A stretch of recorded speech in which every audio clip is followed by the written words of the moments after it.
Hello, good evening. Welcome to Girls Run These Worlds. I am Everis Burke, she, her pronouns, and I will be your Grail guide this evening for this final part of our six-part Inspirisles series. I know, sad.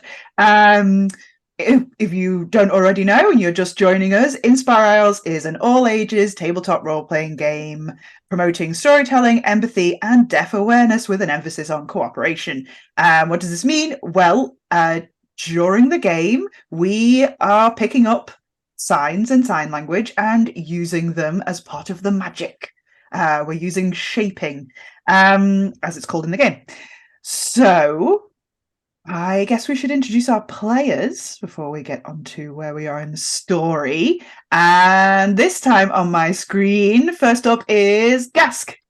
Hello, my name is Gask. I'm not doing the full thing, I can't. I got caught off guard. It's okay. And she, her pronouns, and I am playing Dahi, he, him pronouns. And today we're gonna do the dang thing. We're gonna forge the sword. We're gonna go full Super Saiyan with our belief. And I can see no way in which this goes wrong. Okay. All right. We'll see. We will see. I forgot to spell my name, so I'm going to do that now. It's Iris. There we go. I feel better now. Okay. Next up on my screen is Fiona. I knew it. Hello, everyone. My name is Fiona. She's psychic, everyone. I knew it. It's diminishing returns, but hello, everyone. My name is Fiona, and I am playing. Almost forgot who I was playing there for a second. Morgan, and yeah, having a great time. I am air elemental on that front as well, and yeah, I agree with Dahi. We just got to believe in ourselves. We're very good at doing that. We've got plenty of belief. What could possibly go wrong? Hello. Nothing's going to go wrong. It's going to be delightful. It's going to be a cakewalk. Okay, next up we have Nox, who just took a mouthful of pizza. I'm so sorry. We can move past let you chew. It's okay. Just sign your name out while you're chewing. She's a professional, everybody. She's a professional. Yeah, that's Nox. Hey everyone, I am Nox. Yeah, all right. I'm hungry. And I will be playing Ellie again. So did not mean to put so many of the same letters in the same name, but we do what we do. Both of us use she, her pronouns, and it was really funny that Fiona was like, yeah, we all believe in ourselves.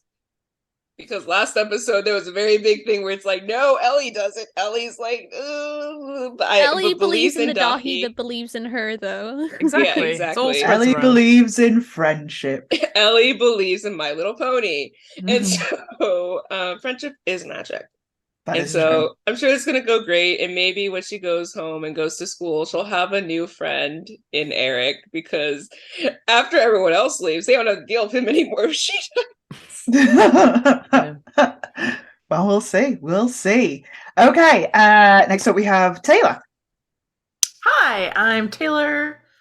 And I use she, her pronouns, and I'm playing Briar. I also almost forgot my What are you doing?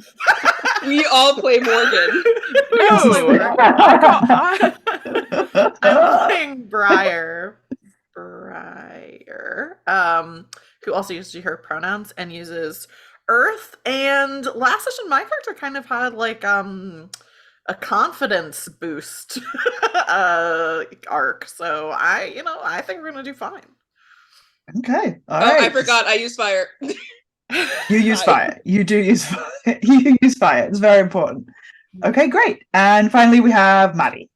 Hello, I'm Maddie. There we go. I was practicing beforehand, then just my brain suddenly stopped. I use she, her pronouns, and I am playing Bobby. There we go.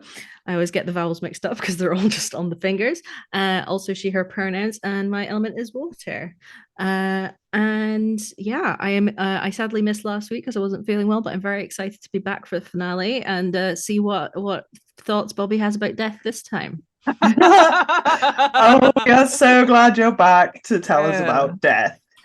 And I would be remiss if I did not also shout out our producer this evening, the wonderful JC Darcy, without whom we would not be on air already. We've had some technical issues, that's why we're starting late. But thank you so much, Darcy, for seeing us through those and through the rest of this evening.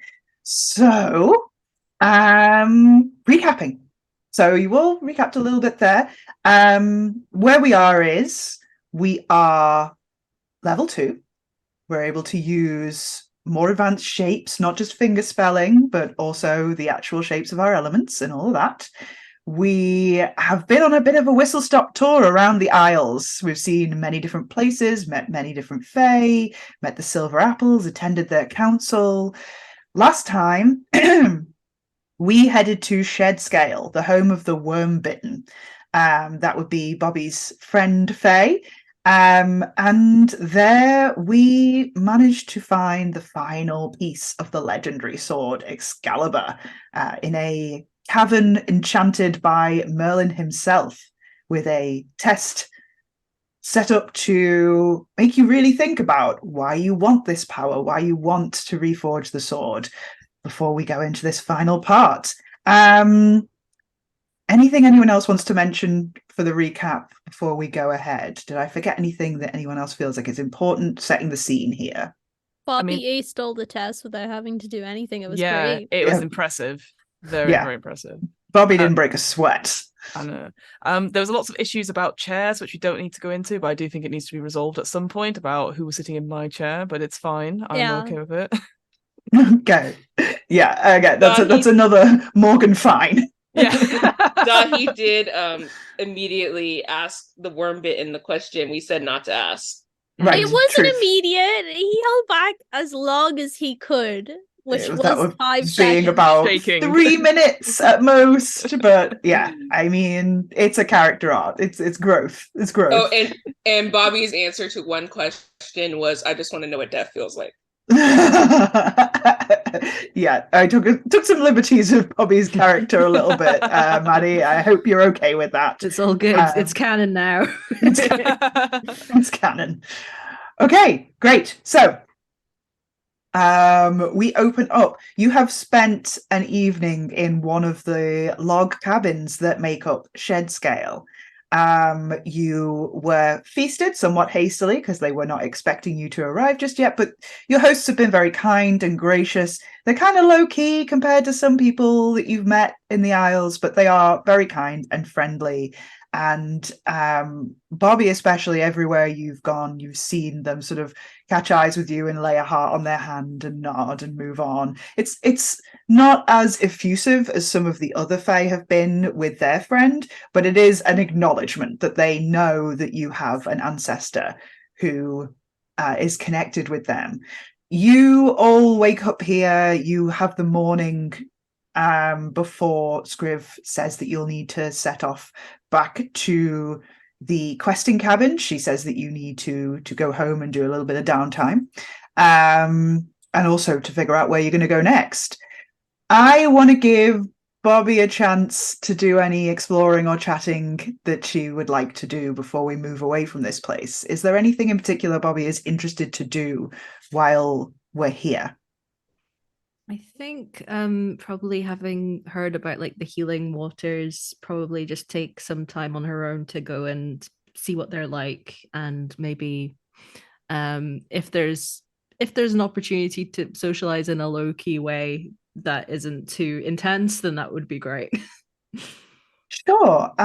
So you head over to Avalon's sort of spa, which Scriv pointed out to you when you first arrived here. It's on the eastern bank of, if you remember, there's a big waterfall that comes down behind Shedscale and then splits into 2 parts, turning into 2 streams that then rejoin. And to the east, on the eastern bank, there is this white stone building. And when you arrive there, you find that there are, out the back of there, various pools, which Scriv has already explained, are fed by basically springs, hot springs. So steam is rising up from the pools.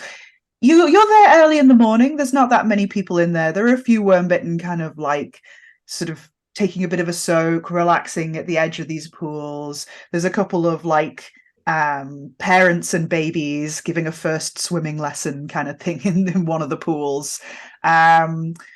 There's a reception area as you walk into this building, and outside it's just plain white. Inside it is beautifully mosaic tiled with kind of vaulted ceilings.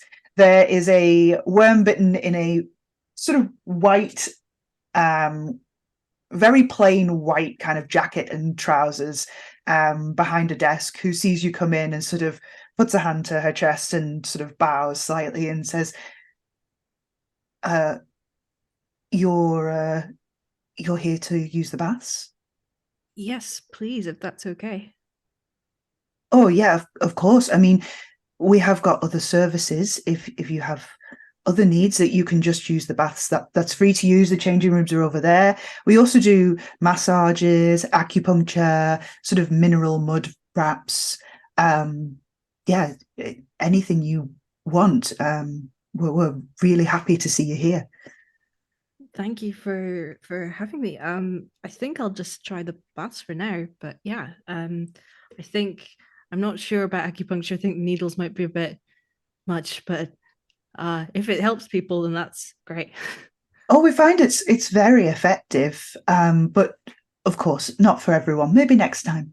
But yes, the changing rooms are that way. Please enjoy your stay. Thank you. Okay, you head through.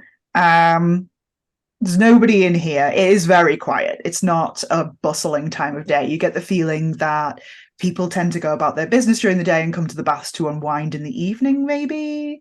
So you have space and you're able to change into whatever swimming gear that you have with you, and head out to these steaming baths. And as you step into the waters, they smell slightly sulfurous, slightly, eggy, the way they're fed from the rocks below, slightly volcanic. But you sink in and you feel you're very young. Your joints don't ache that much, but you have been working exceptionally hard. There's been a lot of riding horses, a lot of moving around, tension from being in battle with the Black Knight. And you sink into this pool and feel it sort of easing away. There are a few people nearby who kind of see you coming into the same pool as them, kind of nod, but don't immediately get in your face looking for conversation. But if you wanted to chat to people, they kind of nod as if to be like, hey, there's you. Yeah, I think once Bobby has kind of let the last dregs of tension kind of flow out, and she's gonna sidle up to one of the worm bitten and just go like, hi, I've been told that the worm bitten are my friend Faye. It's a real honor to be here. You sidle up to a worm bitten about your age by your judgment. It's hard to tell, different species and all that, but they tend to, the adult worm bitten that you've met tend to be human adult sized, and this person seems a bit younger. Their horns aren't as big and curly. What level of joint pain do they have? Probably none, and I'm really jealous. So yeah, Bobby, you sidle, and this worm-bitten turns to you and says, oh, yeah, of course, you have a very famous ancestor among us. My name's Niram, by the way. It's really wonderful to meet you. How are you enjoying the baths? It's lovely. I tend to feel stressed quite a lot of the time for multiple reasons, but this has really helped. This is really nice. Yeah, it seems like it's a really hard job being a Pendragon. Like, yeah, intense. I felt kind of stressed before that as well, but it feels nice to be stressed for like a good reason. Like there's actual stakes. That's not just, oh no, are people in my math class gonna like me? It's more like, oh, am I gonna die in a battle?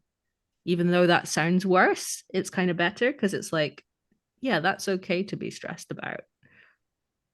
he thinks for a second and he says, well, maybe this is too personal, but I'm quite anxious myself, and I find that because I'm anxious a lot of the time, when bad things actually happen, I feel okay. Like, yeah, this makes sense, sort of thing. Like, I'm able to be calm when there's bigger things happening. Yeah, I definitely get that. Yeah. So have they told you about your ancestor? Do you know? No, I don't know anything. Have you seen that statue in the center of town? I don't think so. Thinking about it, you think back and you remember coming into town and seeing a statue of a woman standing with her hands up and a fierce look of concentration on her face. Oh, wait a minute. Yeah. I think I know what with the hands up. Yeah, that's her. That's Mari the Mighty. Wow. Yeah. So there's a whole story. I don't know if you want to hear it or not. I don't want to get in your face. I know this is your relaxing time. No. This is I'd love to know. I really Oh, appreciate it. okay. So let me see if I can remember the details. So Mari sort of stopped with us a while after she retired from the Pendragons once her work was done, and she was not sure what she really wanted to do, and she kind of traveled around a bit. She had a water sympathy. She was a water shaper, and it was really fortunate timing, they say, that she was even here, because she was only supposed to be here a brief time, and she'd stayed a little later than she planned when there were torrential rains came, and the Shedscale Falls, the river that feeds it, broke its banks, and the falls suddenly rushed.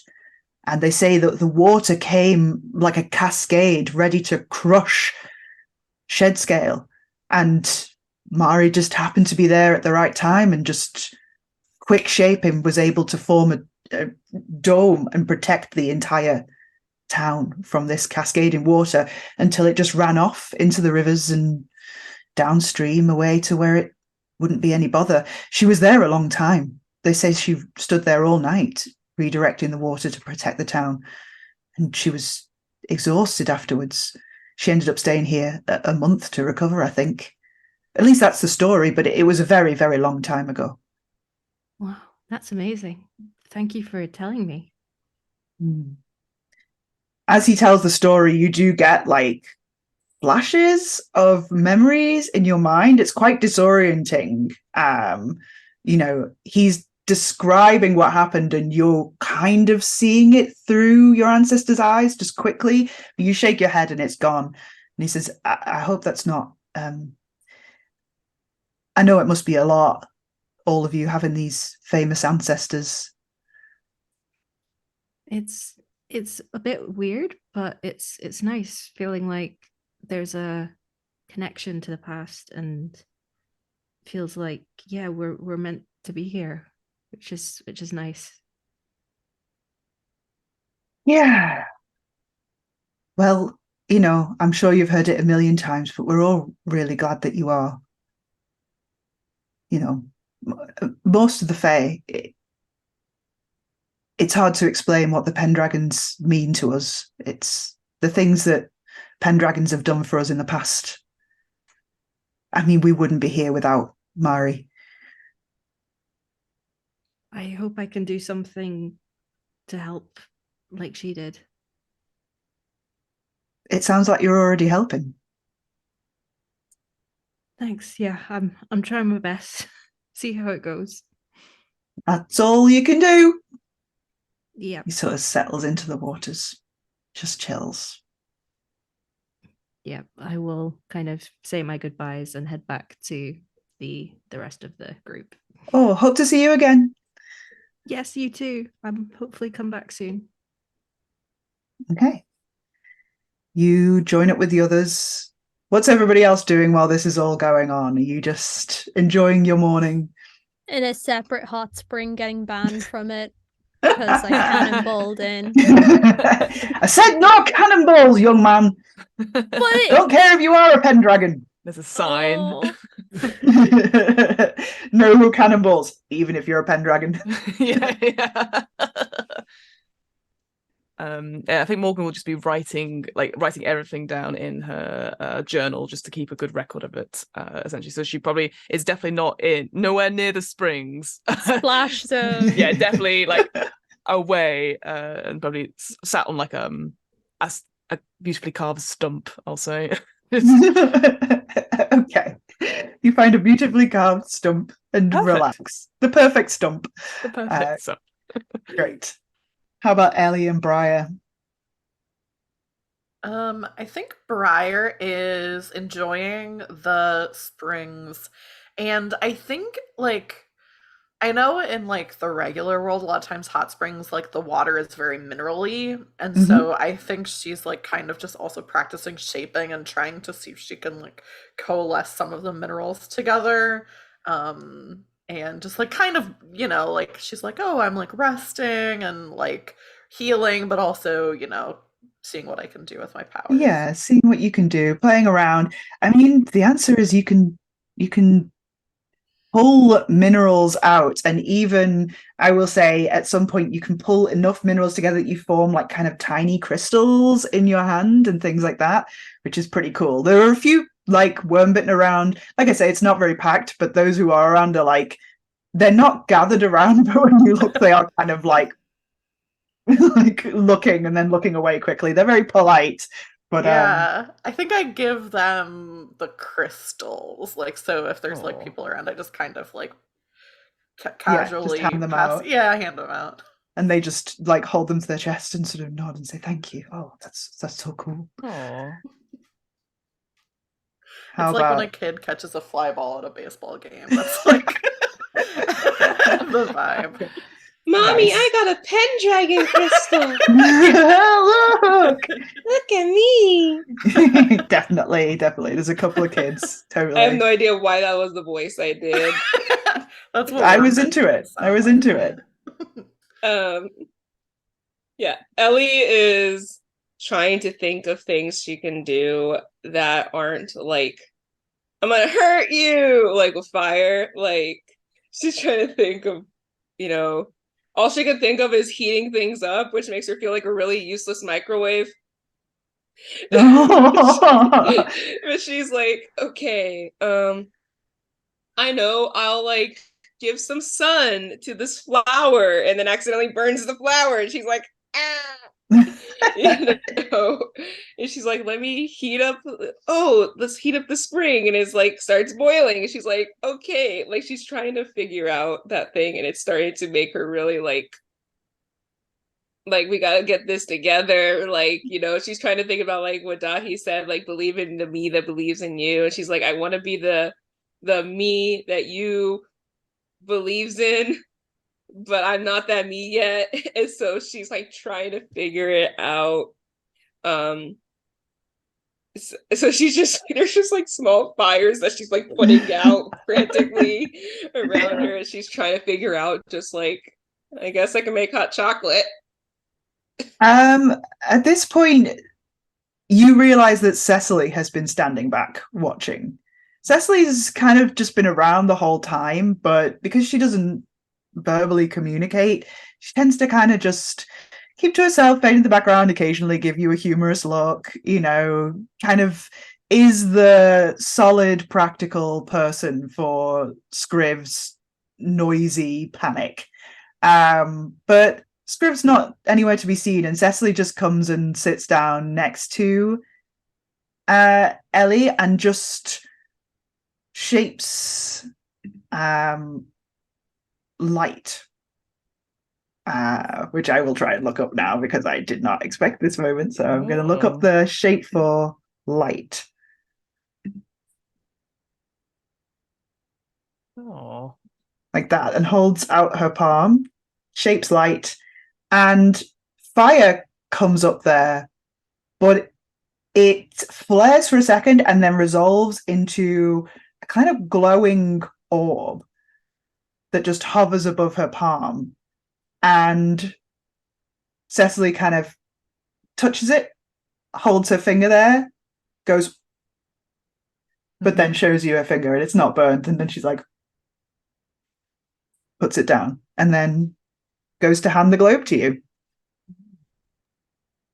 Ellie's gonna reach out her hands, like staring at it, and just hold it. Yeah, Staring at it. There's a very slight warmth coming off of it, the way there is off of, but only as much as you would get off of kind of an LED bulb or something. You know, it's bright and it's warm, but it's not. It doesn't hurt. Yeah, she's just gonna kind of like look up at Cecily and just like, thank you. Cecily nods, pats you on the arm, gets up and wanders off. Okay. And a little while later, Scriv gathers you all back up, gets you onto your ponies, and is like, well, okay, so I think that the best thing now would be for us to go back to the cabin, because it's been a while, and I think you could do with a little rest. And, well, also we have to see, I suppose, if Bacto can reforge the sword. Do you think? Mm-hmm. I mean, we have enough belief between us, probably, right? We were like overflowing with it. Well, I mean, this has never been attempted in all of the history of the Isles, so I simply don't know how much belief we'll require. But we have to ask Bacto. Bacto is the man to do it. I'm starting to believe that he was right. Maybe we are like that group of Pendragons. You're starting to believe? Hell yeah! Look at that! You're believing that we're that group of Pendragons. All of us. Absolutely. I have not been so proud of a new group previously. I'm really impressed. This is huge things you are accomplishing. Anyway, to the ponies. Sort of. So if we ride at a reasonable pace, we should be back by evening. Is everybody ready to set off? Okay. Cecily, are you ready? And Cecily's already there, like, starting to pace ahead. Oh, Cecily, don't head off without me. And sort of, she catches up, riding side by side. And you are off, riding through the heather of this sort of northern moor landscape with the mottled sun and grey sky. Little phases of rain come past. But as you head south towards the questing cabin, things get greener and warmer. And yeah, you do return home by evening. Is there anything any conversation you want to have on the journey? Any moments that you feel like you need to have with your fellow Pendragons? There is ample time here for you all to talk about anything you want to talk about.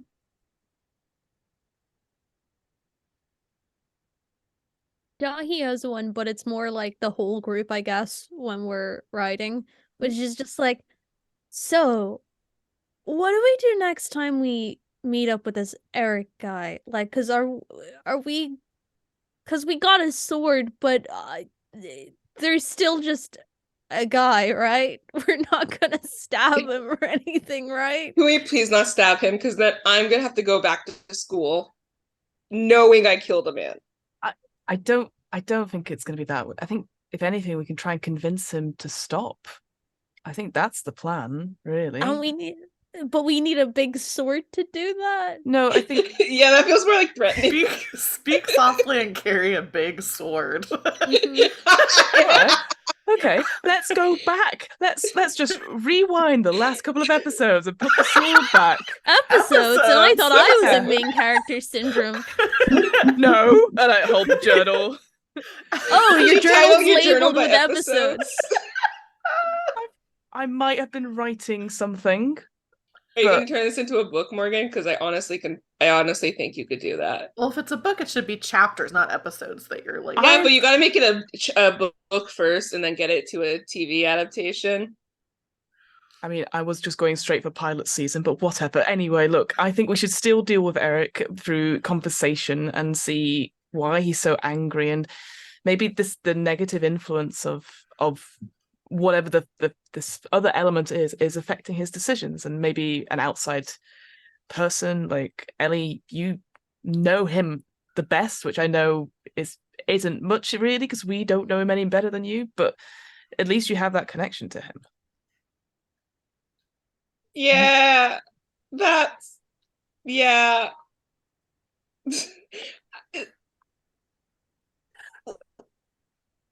You know what? We can try.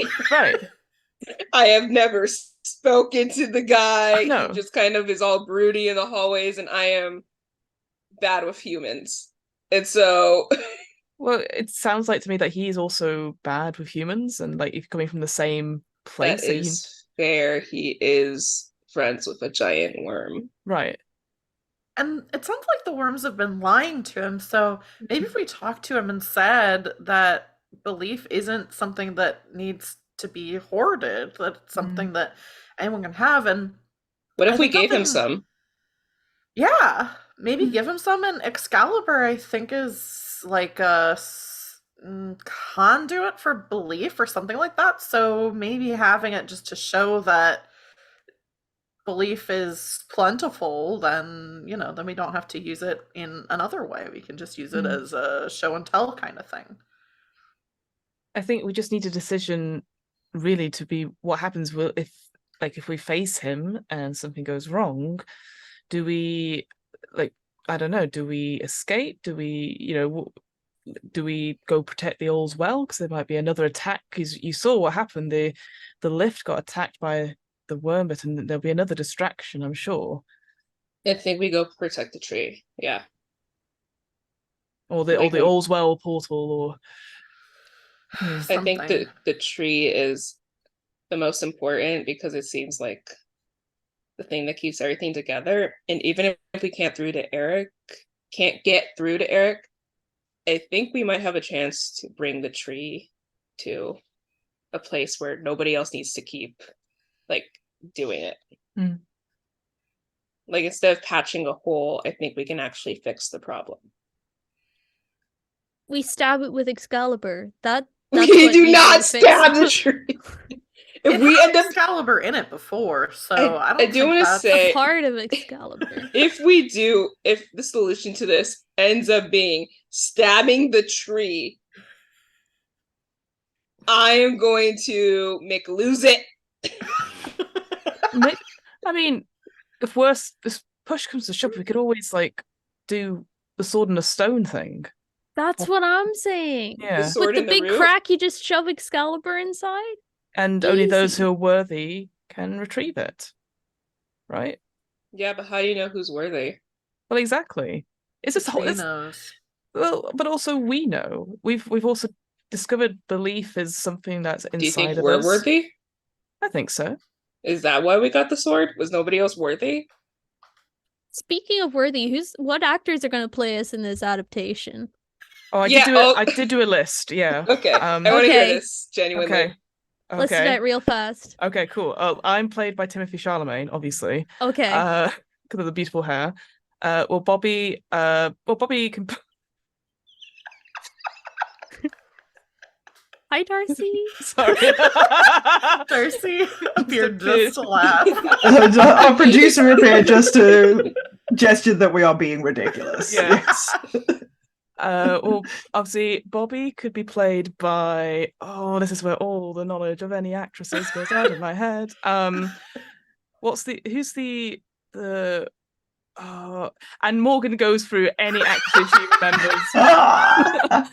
But Fiona will come up with some in the break to share. But I've been put on the spot. But yeah, Timothée Chalamet, Morgan's picked for herself because he is beautiful. Bobby's played by Pete Wentz. Jenna Ortega. Yeah, Jenna Ortega would be really good. Perfect. Yeah. Yes, there we go. Dahi's also played by Timothy Chalamet. No. It's So, like the air- Timothy Take that back. Chalamet plays all of you. Yeah. Played by Timothy Chalamet. It's that terrible AI thing where he's put his face Oh, put on everyone. no. Hey, and you know what's the best thing? At the end of the first season, because you're just pitching the first season, right? Mhm. You let them know that there's more and that they could possibly pitch a second season in the Under Isles and a third season in the Over Isles. Yeah, no, I'm writing all this down. We Going back to the totally questing need hours. to pitch. Yeah, get the first season, and then at the finale, you leave. You have the finale. You have that breadcrumbs. nice, tight, wrapped up ending. You wait for like maybe 6 months. Mhm. Or no, you immediately pitch it. Wait like 6 months to start filming it, and then you have a season 2 and a season 3. I'm just literally going through the pilot episode when we all get here just now. But one question before we get to the questing cabin is, who plays Scriv? Like, any thoughts on that? 'Cause the only one that says that I couldn't really get down. The voice Jamie Lee actor for Shrek. Curtis. Oh. Myers? Mike Myers?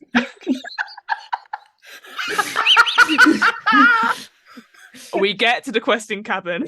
Yeah. Yes, you do. You get to the questing cabin, and yeah, it is evening when you arrive. The sun is setting over the peak where the Allswell still glimmers above your heads. You get home. Sita raises her worm head out of the lake and sort of gives you a nod and says hello. And Scriv kind of bursts through the door and kind of collapses on a couch and says, I need a day where I don't ride. It's exhausting. Oh. Okay, what shall we have for dinner? And just potters about in the kitchen. Is there anything you all want to do now that you are back with your sanctuaries? Oh, Scriv is sort of chatting and sort of going. So, we'll rest here for a little while. I don't know how long. I don't know how long it'll take Bacto to reforge a sword, frankly. But then, do we have any idea where we want to go next? I suppose we want to try and track down that young man, do we? Maybe we go back Yeah, to but that tomb again? how? That's what I was thinking, but Are there any lakes underneath an opera house? Well, I mean, underneath is possibly the key. So the thing that we do know about the worms who didn't sign on to the pact after the war is that most of them went to the Under Isles and found a likely cavern and took their whatever hoarded belief they had left. And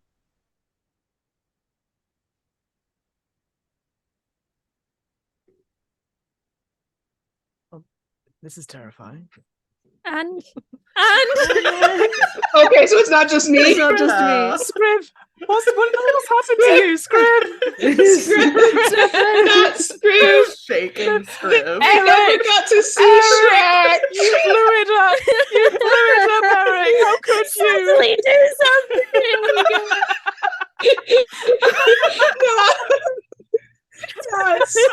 No.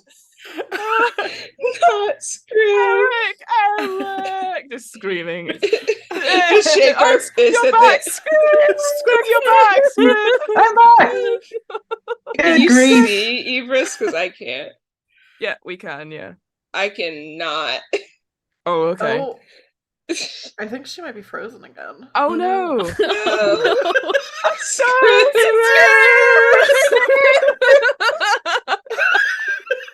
Oh, there. Scriv. You're back, I think. I hope. I hope. Oh, Yeah. I don't know. Like, yes, you are. We got you. Okay, I well, hear it came you. back for like a few seconds and then it just froze again. So I Oh, do not know wow. what I can caused see you. that. Yay! Okay, we Oh, got and you you. froze. Oh, we're back. Okay. No. Okay, thank you. Thanks. So, what's Thank the you. last thing I said? And It was. Apparently it was the hilarious. Under Isles. you were just You like, said that they and go to the Under Isles. Yeah. You said I the know I was worms- talking about worms. kept all The their worms- belief and Underground. Yeah, Scriv told you that the worms took their belief and went underground to hide and sleep and not be bothered by this new world that was forming. The problem is Scriv came to the Isles in 2001, so Scriv still runs on dial-up. So every once in a while, they just reboot.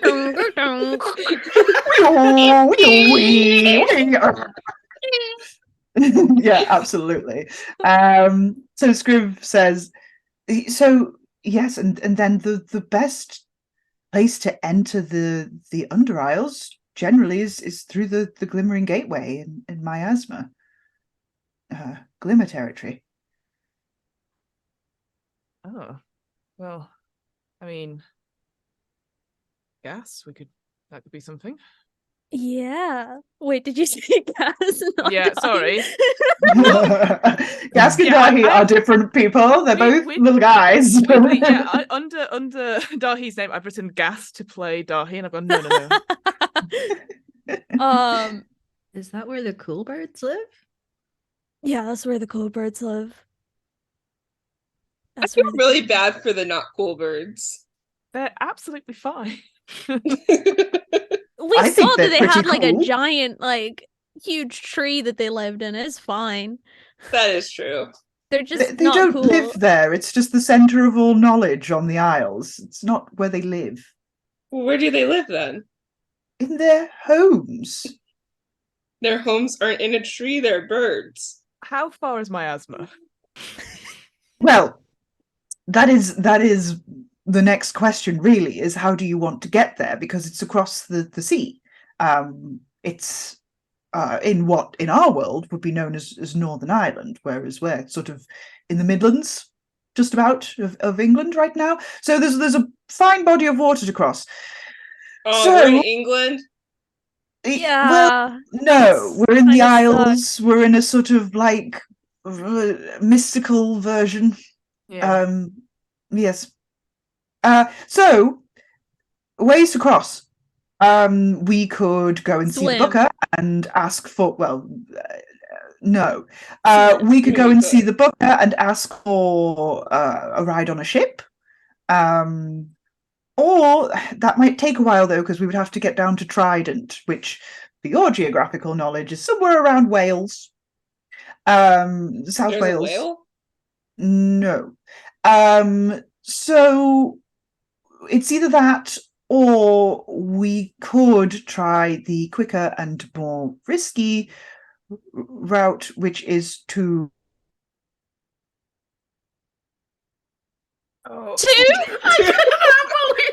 To what? to try and get some Kelpies to take us. Absolutely. Yes. Our vibe's immaculate. They'll wanna help us out. When you say help out, what do you mean help us out? These Kelpies, what? Well, Kelpies are giant water horses.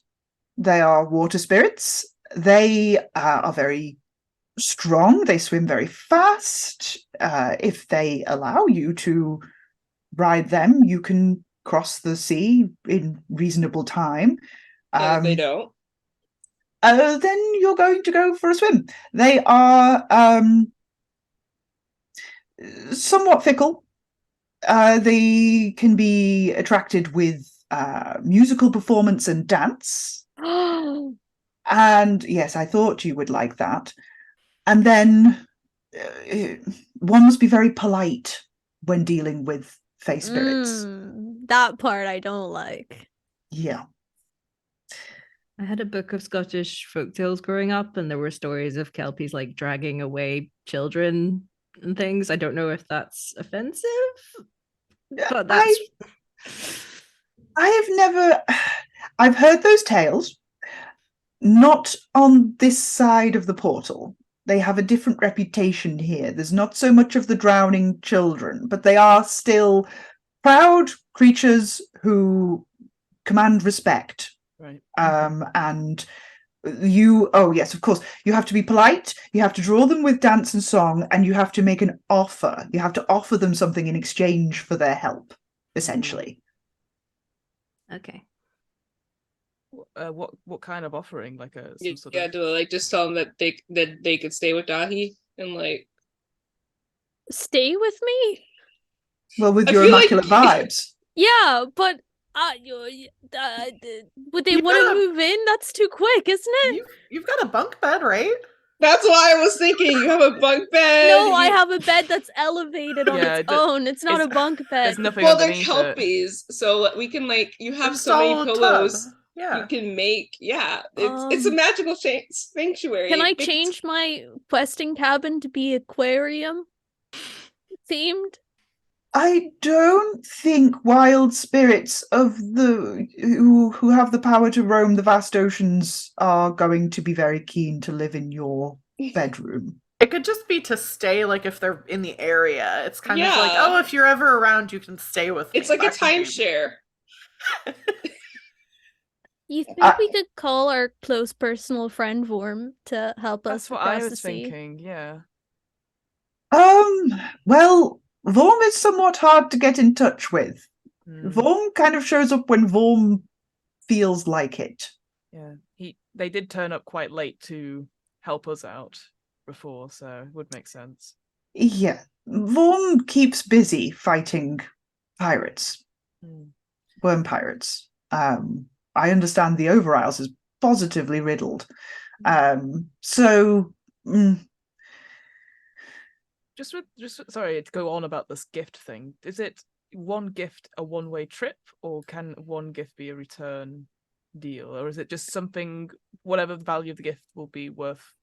my What if we understanding ask? is that each negotiation is its own negotiation. So if we negotiate for 2 rides, then we only need to give 1 gift. If the gift is good enough, I think, and then if the spirit decides that it likes the gift. So Maybe we could work together to make something using all of our abilities, because it seems like people here really value things made by Pendragons, or touched, even just like kind of things that have been around Pendragons. or see if there's something we can help with, like a service or something that's troubling them that we can go and help out with. Yeah, rather than a physical object or giving something away that they might not use.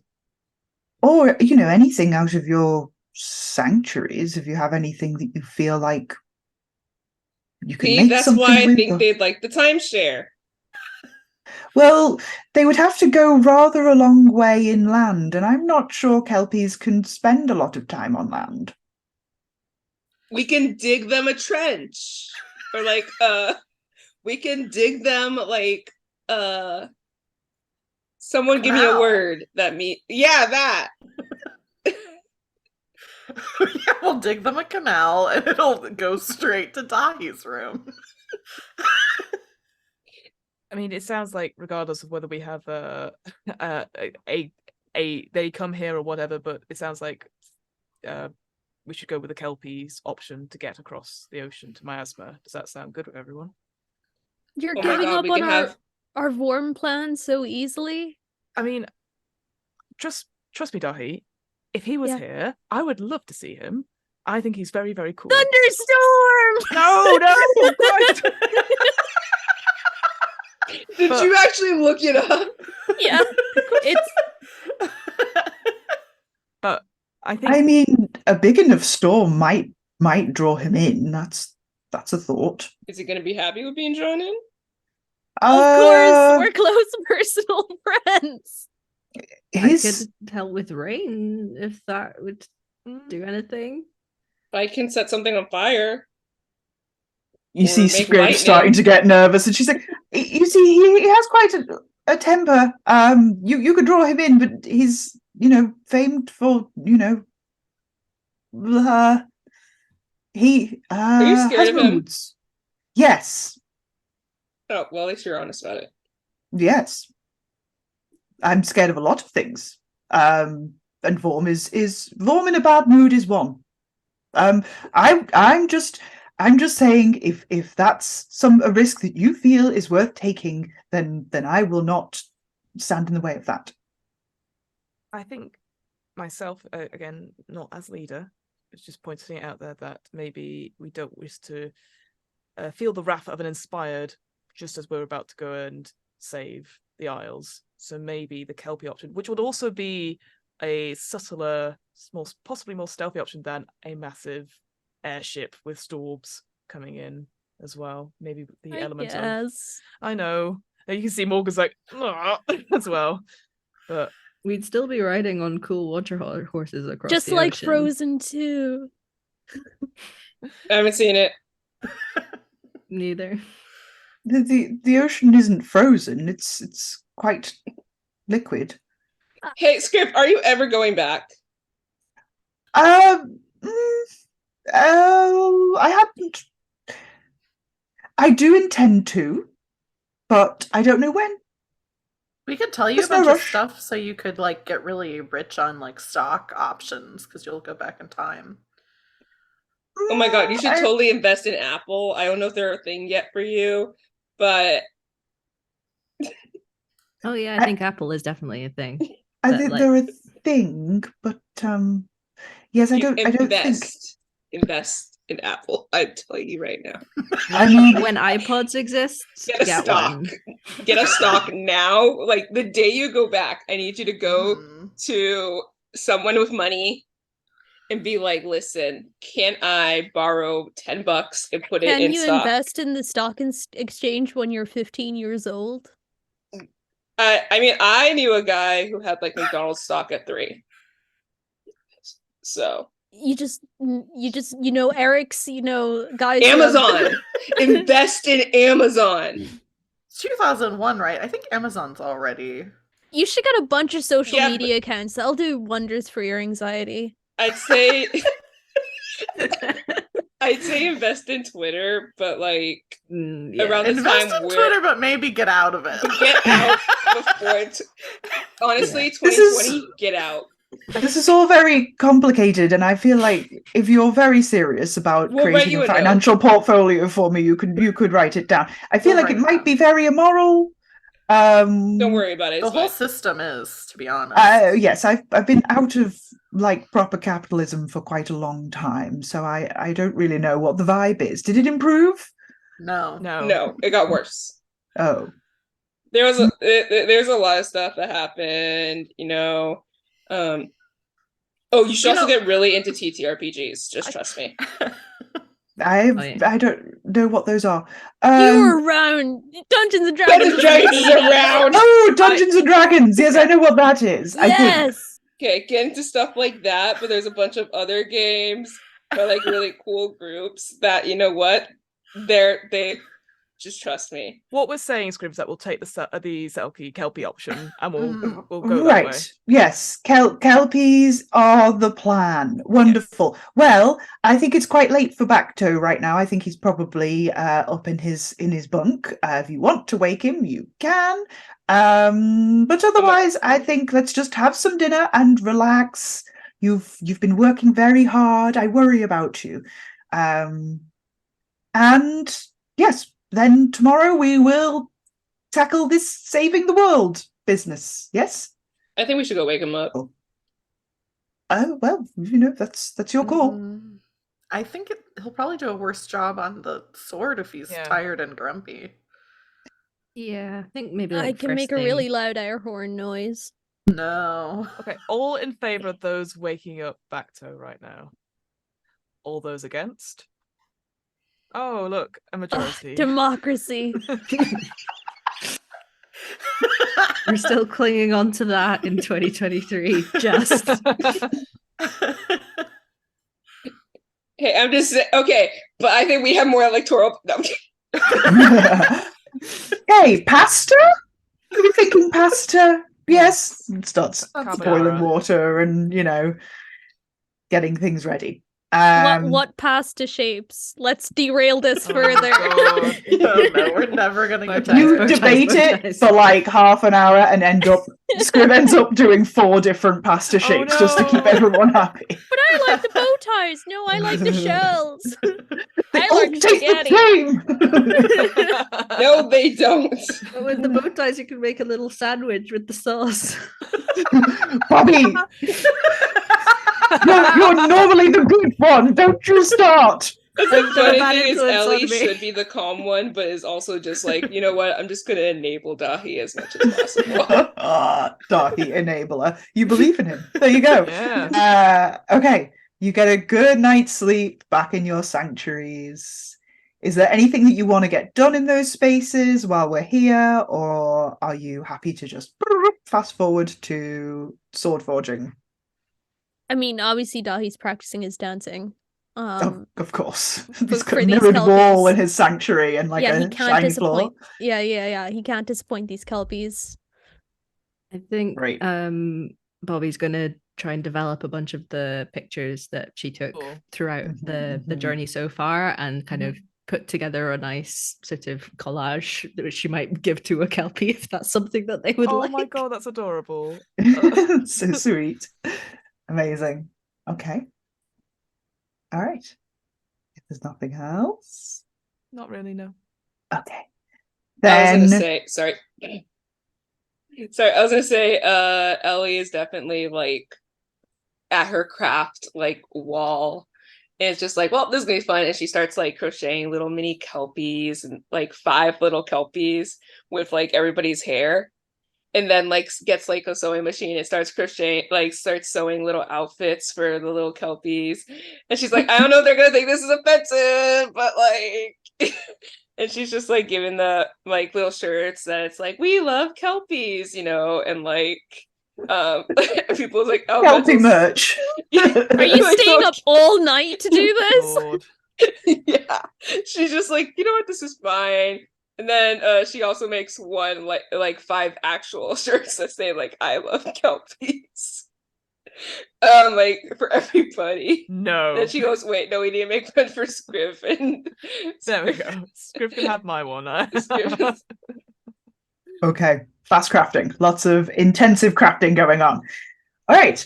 In the morning, there's the usual, you know, Scriv is up cooking breakfast for you all and says, oh, I think Bacto's awake. I think that I could see the smoke rising from his chimney. So I suppose now's as good a time as ever. Breakfast will be ready in about 15 minutes. So, you know, you go. And Sprinting you head full tilt with Excalibur out. Oh, good God. It's still in pieces. It didn't like chunk together. Dahi You're did like, not fall on the sword. Yeah, one piece in his mouth, one piece in his hand, and one piece in his other hand. Get in your mouth. of course. Amazing. The Yeah, rust. you reach back to his workshop, knock, and you hear the come in. Young man, you should not have that sword in your mouth. Takes out with this giant mole and his like leather apron with his little goggles on his head that he lifts up and takes it and says, hang on. Does this mean you found them all? Yeah. Oh, you've only gone and done it. And he lays out the pieces that you only give gone him and on done his workbench. Well, this is a sight to behold. I'm sure you had to do some serious adventuring to get these, didn't you? One came from a tree, the other came from A waterfall. waterfall. Merlin, then- kind of. Yeah, Merlin. Merlin himself, well. Yeah, he I was really never- judgmental. Yeah, his head was in a table and he like made us like He made us taller, sit in like- chairs. Yeah, it was like group therapy, but like that. Like group therapy in itself, good thing. People should do it, not knocking group therapy. But like when you sign up for that, this was not expected, and I was like not like it was a day. That sounds hard. So, okay, let me see. How are we going to go about this then? And he starts sort of like pulling tools down and tinkering with them, putting the pieces together and kind of studying them, kind of looking at the joins and the angles. Just pretty clean. It's going to take quite a lot of belief. How much have you got? How much do we got? Good question. Good question. I have 5. Yeah, I have 5 written down from session before last. Yeah, Oh, 5 yeah, as yeah. well. I You have weren't in last session. Did we not get any belief for getting the last for going through that like whole we got- thing we got- about we got do a- we believe? We got part of a sword. we Yeah, that's true. I believe you did earn one belief last session because you had an unshakable result fighting those knights. So Bobby would have 6. Cool. Yes, and I have 6 as well. I 12. think I got an unshakable success when I electrocuted a troll. Yeah, you would have added that as well. Yeah. So then 7. Okay, so I've got 6, 6, and 7, so that's 19. How much does Dahi have? I think if I'm doing my math right, it's 5 because he spent all those points a while Okay, ago, and so then that's the 2 at the 22. And then how much does Morgan have? 5. So 27. Bacto looks at it and says, well, it's quite a lot of belief, all right. Hopefully that's enough. Hopefully. We can just do a fighting tournament until we believe more, if you need. Yeah. You would Dahi, remember let me from say the go fire. tournaments that you did not earn belief by fighting each other. We could Yeah, fight Dahi other lost. He things. wouldn't know. We could go looking for things to fight in the woods. Let me give it a try. And see how I get on. I mean, is there anything we can do to help? Like I know we've given you all that belief, but is there anything like Can we clean the workshop? or get you a tea? Tea would be great. Right. And he's already got his goggles on, is in like focus mode, and is just, you look around, the workshop's pretty tidy. You bring him a tea, he sort of like looks up very briefly with his little mole face and kind of nods and then goes back to work. He's got some kind of like, it's like a blowtorch, but the fire from it is bright sort of pink, and it's kind of like welding, and he's working away on that, and he's there for a few hours. What are you all up to while he's doing that? I think after they leave the sword, Ellie's gonna like go up there and go, I'm a little worried now because we know we need belief to help heal the tree, but I thought we were also gonna try to give Eric some, and if we don't have any belief, so I'm going to go wander the woods and hope I can fight something so that I can believe in myself. If anybody wants Scrim to hears you join. suggesting this, is like, I don't think it works. You can't just go and pick a fight and then earn belief. I'm not that gonna way. pick a fight. I'm not gonna pick a fight, but if I see something that needs to be fought, or like an old lady trying with a shoe and like trying to cross the road. With a No, wait. shoe? An old lady with a shoe trying to cross a road. In the woods. At the beginning of Inspirisles joke. There's a lady with a shoe crossing the road. Why did the lady with the shoe cross the road? To get to the other shoe? Yeah. Get some belief for Ellie. That was Knox, not Ellie. The old lady lives in a shoe. The chicken crosses the road. Right. And my brain has this habit of when I'm trying to say things, it Sometimes sometimes holding your snaps. shoulders and gently guides you inside. And it's like, I think you need breakfast. I think you're low on blood sugar. I think you need to sit down and eat a hearty meal. And after that, you can go and pick all the fights you want. But I will say that you should maybe save some of that energy for talking to these kelpies. Because yeah, we're gonna get a bunch of belief from the kelpies. Yeah, if you successfully make friends with kelpies, I'm almost certain that will give you some belief. And if not, I'm sure Excalibur shoots belief. You know, like a little beam laser, because it's Excalibur. Yes, the legends are somewhat sketchy on what exactly its powers are, but we'll find out, I suppose. Is it like a placebo? I mean, it is taking actual belief to make, so I hope not. Well, my entire worldview will fall apart if it is. I'm sorry! Scrib just kind of hands out the breakfast and sort of dishes out and then just sits at the end of the table like, Cecily I broke. pats her on the shoulder and tucks into breakfast and kind of looks at you all like, okay.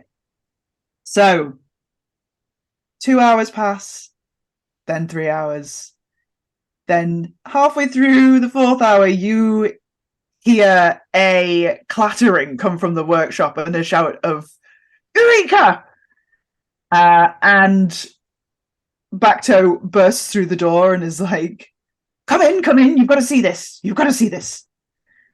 You come in and you see the sword, intact, polished and gleaming, like it was never broken. And he's sort of standing back proudly with his hands on his hips and sort of looks and says, she's a beauty, all right. Well, what do you reckon? Pretty cool, yeah. Yeah, pretty cool. You seem disappointed. No, this is the opposite of disappointed. This is me trying to keep my cool because it's so cool. It's so cool. Oh, I just want to touch it. Can I grab it? Can we swing it around? Is it gonna like destroy things? Is it gonna destroy a whole city in one swing? It's not Godzilla. Yeah, Now- but it's Excalibur. Well, there's a couple of things to mention. So, 27 belief was not quite enough. Needs a little scooch more. I think, well, I've placed an enchantment on it that if you feed it just a little bit more belief, that'll close the enchantment and it'll be completed. Looks complete right now, but it's not its full potential. Right now, I can use it to infuse some items for you. But to really see what it can do, I think it just needs a little top up. So, GM's note to explain this. Great. Basically, Excalibur needs 3 more belief to be complete. What Bacto has done is he's put an enchantment that holds it in place for now and keeps the sword intact and, reforged. What you can get is a +3 on your infused items with this, but Excalibur itself will not reach its full potential until it's fed that 3 more belief. So, just to clarify, when we get the 3 more belief, we'll still have the +3 items and we'll have Excalibur? And you'll have Excalibur, which gives, I will tell you now, if you use Excalibur for something, you get a +4 to that roll. And maybe it does other things, but you'll find that out if you do the belief bit. All right, so I guess we should all go to the woods and look for an old lady. To fight? I I got lost in the metaphor last time. Are we fighting the old lady? I think No. we're helping her, but maybe Okay. if she's evil, We're we helping can fight her. her. I mean, Oh, if We're not ladies gonna can fight be- an old lady unless she Well, they deserves can't- it. They can be evil sometimes, so if we I find said an unless she evil old deserves lady, it. yeah, if we find an unless she evil old deserves lady. it. I think if we head towards where the kelpies are, there might be something on the way that. Yeah. So we're not More just kind of- trolls to Wait, befriend. Possibly. So, never mind. The Nimbus can fly. Yeah, but we only befriended a baby Nimbus. Yeah. I'm pretty sure his mom Okay. likes us. But we're going to the Underisles, right? Yeah. Oh, so we need to So- go. Yeah, We're that's going fair. under, yeah. We need the opposite of flying. Is Northern Ireland north of England? It's west Mm, of England. But I agree. It's with Bobby. north of the rest of Ireland. It's yeah, it's Yeah. the Ireland on top of Ireland. But crucially, they are both Ireland, and it's very politically dodgy to say Mhm. otherwise. Yeah. But yeah, I think Bobby's right. If we make our way towards the kelpies, then maybe that everyone in this place seems like they have a spot of bother that always Pendragons can help out in some way. So might as well try. Yeah. Okay. So they you saddle up your ponies, who are you can see the ponies' vibe is a little bit like, we got one night of rest and now we gotta go out again. Cool. Yep. Okay, Cool. so you head out and through the countryside, heading west towards the coast, and it's incredibly quiet. You don't really see anything around. You, at one point, you hear like some noise off in the woods, sounds like something crying, and you remember Kevin the bird and go looking, and you just find a tiny bird that is going like genuinely tiny. That's just like, ah! Ah! And you're just like, wow, guy, you just got some lungs on you. So Incredible. no false alarm there. At one point, you do see an old lady with a shoe. No. An old lady crossing the road with a shoe. We shout, "Why are you crossing the road?" and see what her response is. I left my shoe on the other side. Oh my word! Only in Inspirisles. Ellie is gonna run across to go get the shoe for them. Is Ellie looking both ways before you cross? Yeah. Or you're just running? Both. Just stomped over by horses. It's not like there's no traffic here. Okay, so Horse Morgan's the one that runs over Ellie. Horse Morgan just barges Ellie out of the way and keeps going. Horse Morgan's not having her schedule derailed for anything. Yeah, Ellie, you go retrieve the shoe and give it to the elderly glow woman who just sort of says, "Well, thank you, Pendragon. That's very kind of you," and sort of slips them on her feet and then just sort of, "Good day," and sort of flies off. I'm just left with my hand out waiting for the belief like tip from her. Scream just looks at you like, they don't just hand you belief. You can't. Sometimes they do. Isn't this what we were concerned about when we started? I was gonna say, you told me it does not matter because you're doing good for good's sake, and you told me But you're not. does not mean No. I am. You're still doing a good for a shortcut's sake. No, that's exactly what I said. Though I said, is that going to damage it or mean it's less good? And you were like, "No, Ellie, get out of your head, Ellie. No, Ellie, it's fine." And Ellie was right, and apparently it means nothing if it's not like spur of the moment. No, if I see an old lady with a shoe and I go get her shoe so she doesn't have to cross the road, then It also has to be I'm trying to find belief. Genuine. I cannot. Ellie, I think it has to be slightly more challenging than fetching a shoe from 4 feet away. I could have got run over by Morgan. I ain't doing anything. It's not. Not The squirrel taking. Not you, Horse Morgan. Horse Morgan just I'm out of breath after blows her that. fringe out of her eyes and keeps plodding along. I'm actually out of breath after that. Bobby is just like gently patting Shadow and just whispers in Shadow's ear, "It's okay. We are the night. It's fine." Shadow just kind of nods Shadow's head in a way that says, "Yes, yes, we are the night." And keeps going. You later that day, sort of mid-afternoon, reach the coast. There are waves rolling up this pebble beach and then back down again, rolling up and back. And Screw says, "Yes, this is a cove that I've been to before. I've seen kelpies around here. I have to admit at this point, I have never ridden a kelpie. So Right. let's see how this goes. Have you thought about what you're going to do to attract them?" Dance. Collage. But wait, this is okay. attracting, not the offer, right? Oh yeah, maybe if I just say like, yes, collage first we have here. to draw them in. You want it? I mean, the other part was music. Can anyone play an instrument? Scriv puts up a tentative hand. I play somewhat, but what do you play, Ellie? Guitar. Oh, do you have one?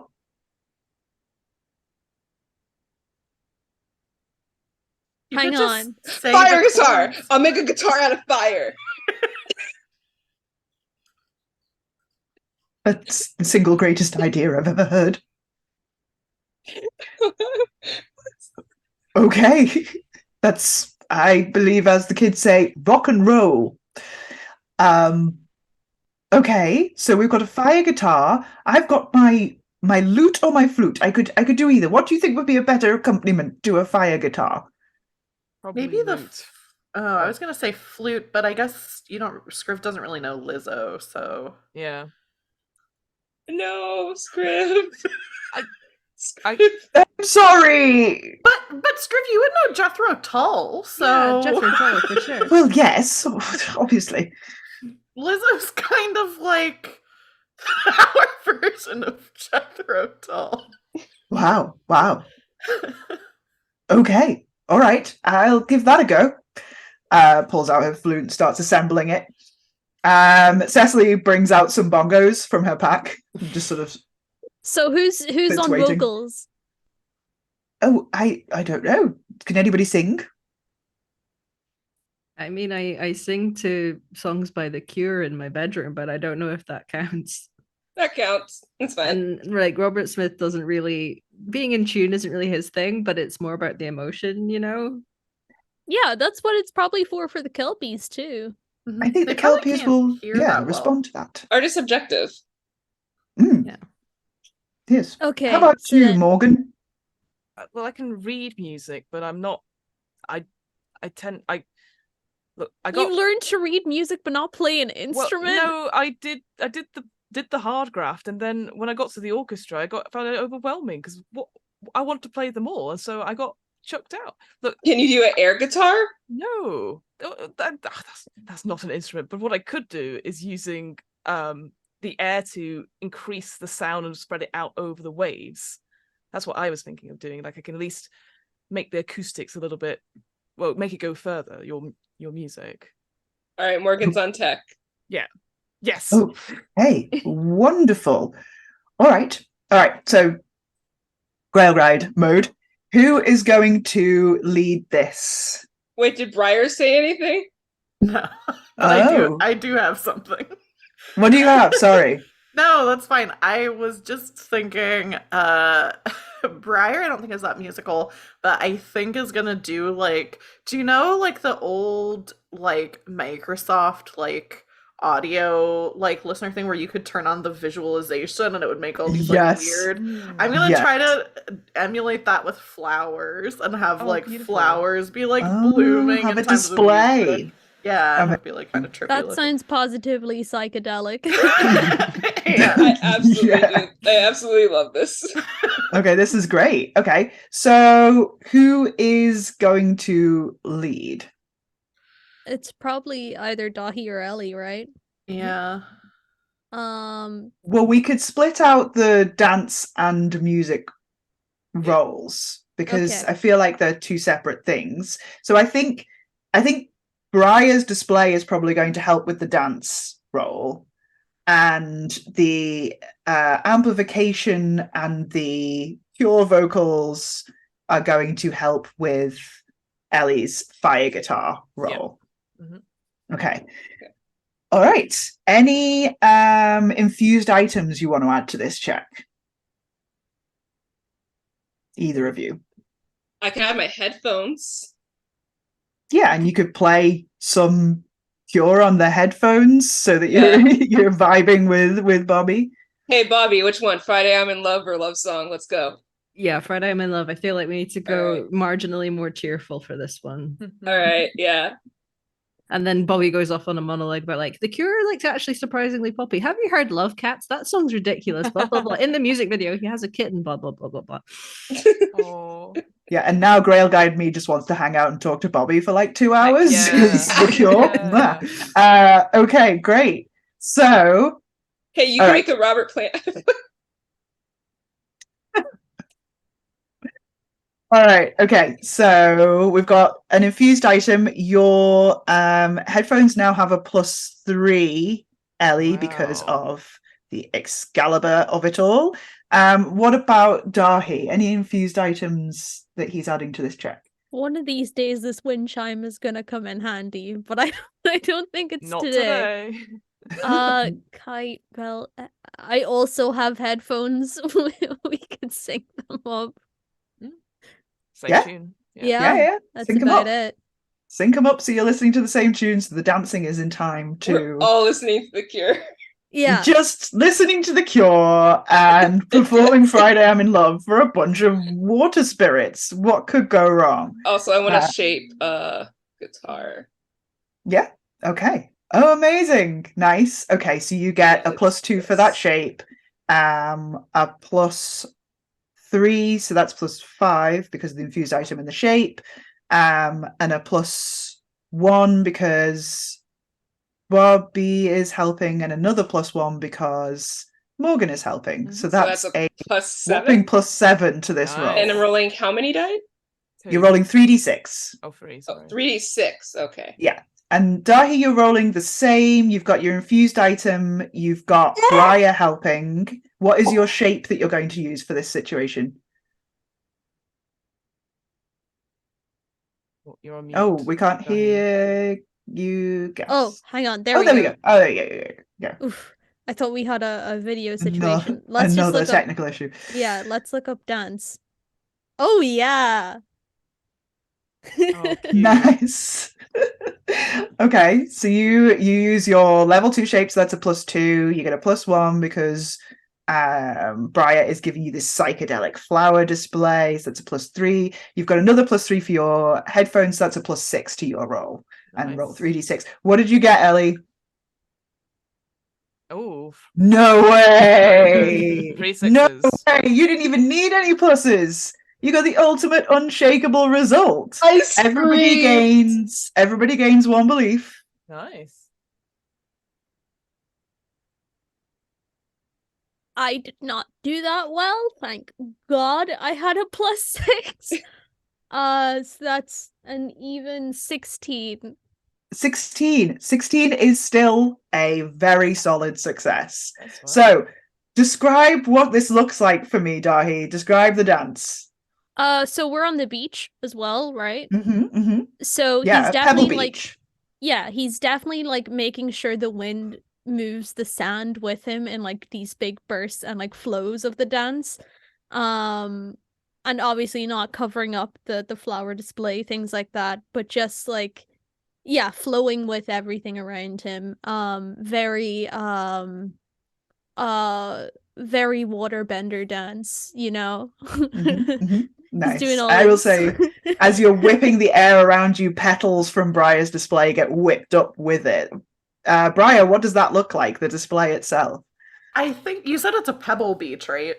It is, but there are bits of sand and like Yeah, scree I'm kind just of thinking around. I think I'll use some of the pebbles too because that fits in. So it'll be like these flowers like coming up and blooming and kind of pulsating, and then I'll like have these like pebbles come up and do kind of like mandala kind of very like, cool. you know, circles expanding and just like very trippy looking. Wow, like those videos that you see of like the flying drones doing displays around each other in sync, but it's pebbles. Yeah. Amazing. That's so cool. Hypnotic even. Great. And the music is surprisingly accurate. You know, Bobby, you know, sings like she knows this song. She knows it. And Morgan can amplify her voice to good effect. The flaming guitar produces a sound that you haven't heard before. It kind of is a normal guitar, but it crackles as Ellie plays it as well. Cecily is surprisingly good at the bongos, and Scriv is just going wild with the jazz flute. Somehow it works, and it flows out over the waves, and it's working so incredibly well that it feels like you're in an incredible jam session where everything is just coming together in this really incredible way, and for a moment you forget why you're even doing this. You just have this sense that you are flowing together as a team. But sure enough, after halfway through the song, after about a minute, the waves that you've seen rolling up on the beach begin to get larger and larger, and then they begin to take shape. And then rising up out of the water, what looks like a tidal wave coming towards you. And Scrooge like pulls down the flute and says, "Hold your nerve!" and just carries on going. And the tidal wave just as it's about to crash onto the beach, resolves into 5 black Shire horse-sized horses with mermaid tails that dip back into the water. And they stand and look at you with their dark eyes and kind of stamp their hooves and sort of nod. And then in unison, they bow their heads to you. And about there, we're going to take a break. Sounds So our good. other ponies are gonna feel jealous. Yeah, the other ponies are there like, stupid water tail. Oof.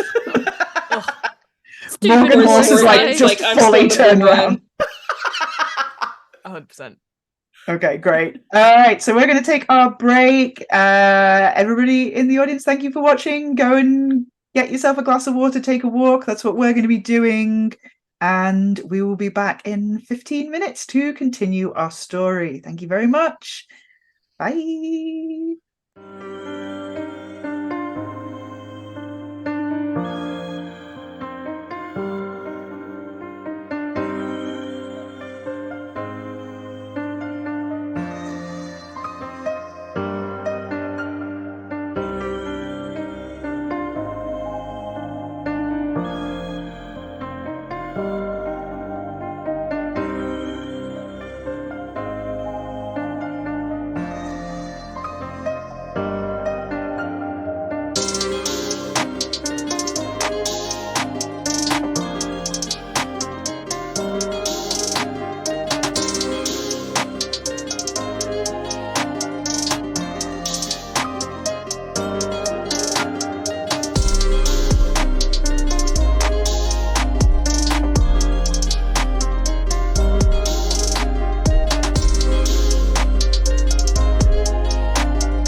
Hello, welcome back. Welcome back to Inspirisles. We are halfway through our finale episode.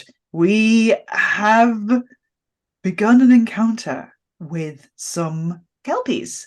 These huge water horses have washed up on the shore of this cove after seeing the incredible performance of Friday I'm in Love by the Pendragons.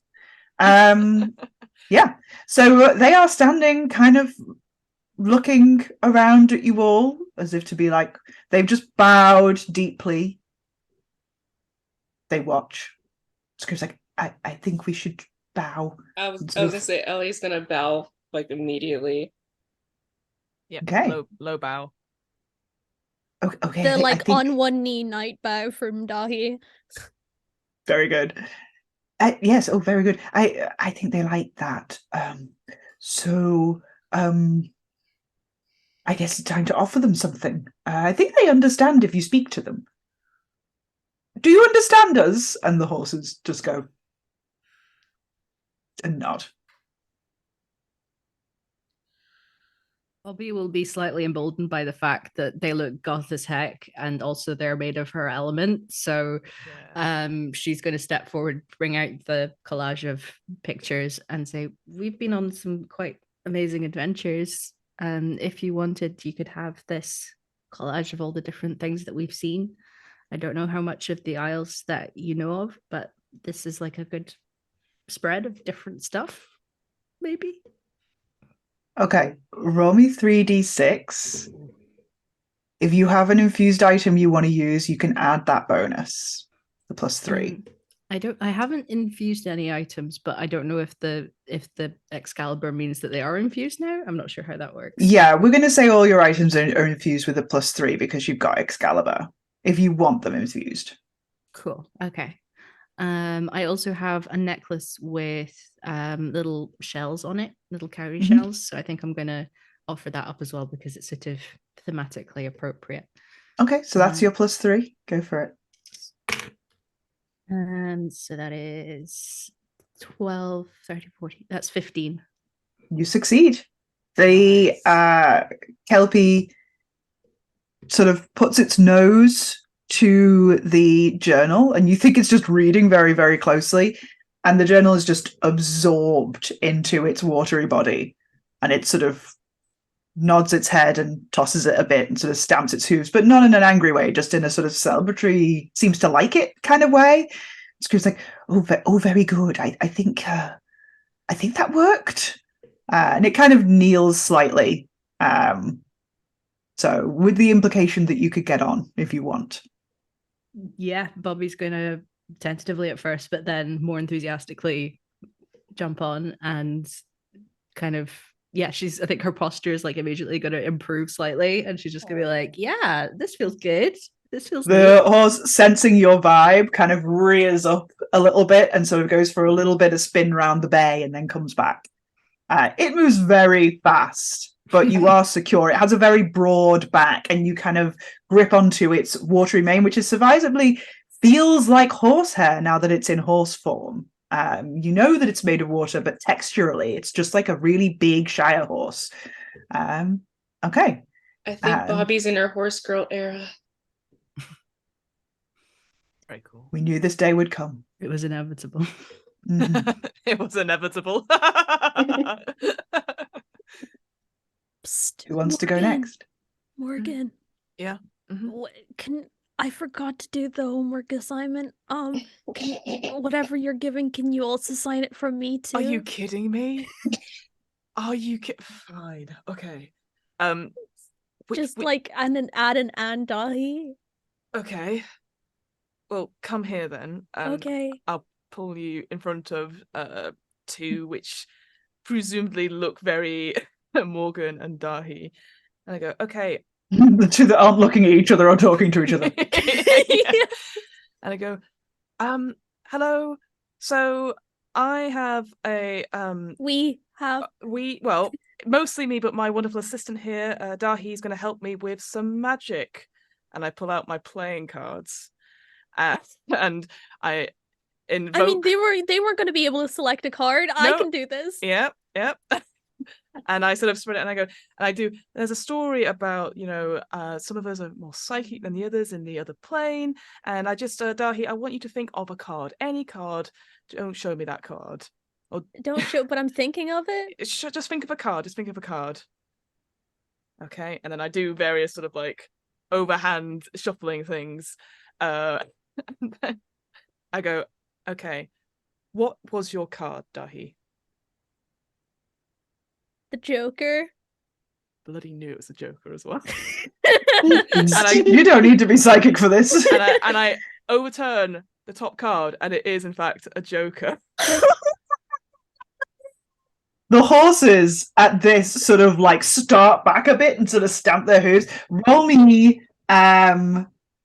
3d6, add the +3 for your cards because they're infused. Yep. And also add me a +1 because Dahi helped.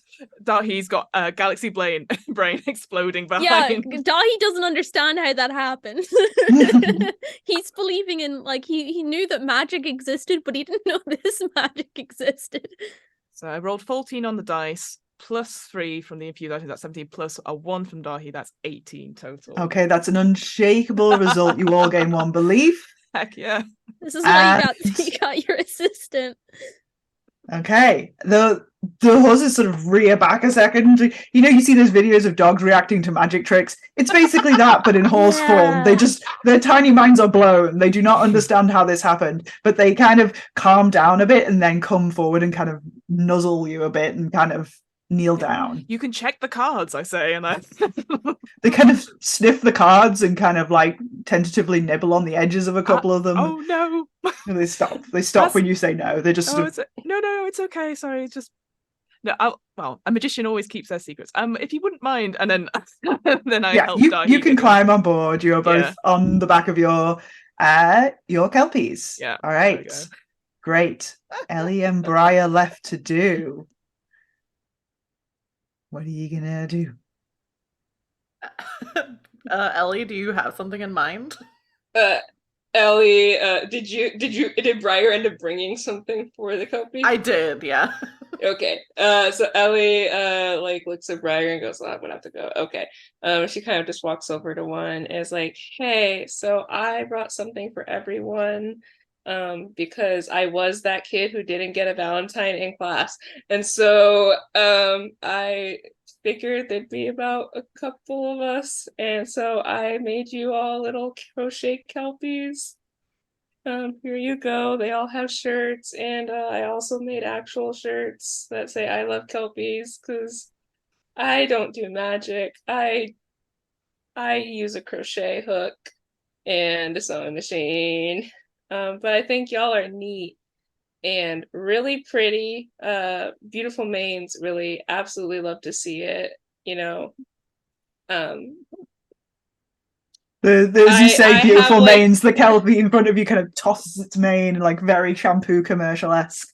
I have like a -2 on charisma, and that's not even a stat. So, just I would love to be friends and get a ride, if possible. But either way, this was super neat. Hey, Bobby, can you take a picture of me with the Kelpies, please? Oh yeah, sure. This is so You're a silly one. Will you roll me 3d6? Was your crochet hook infused? Was that an infused item? It wasn't, but Excalibur's here.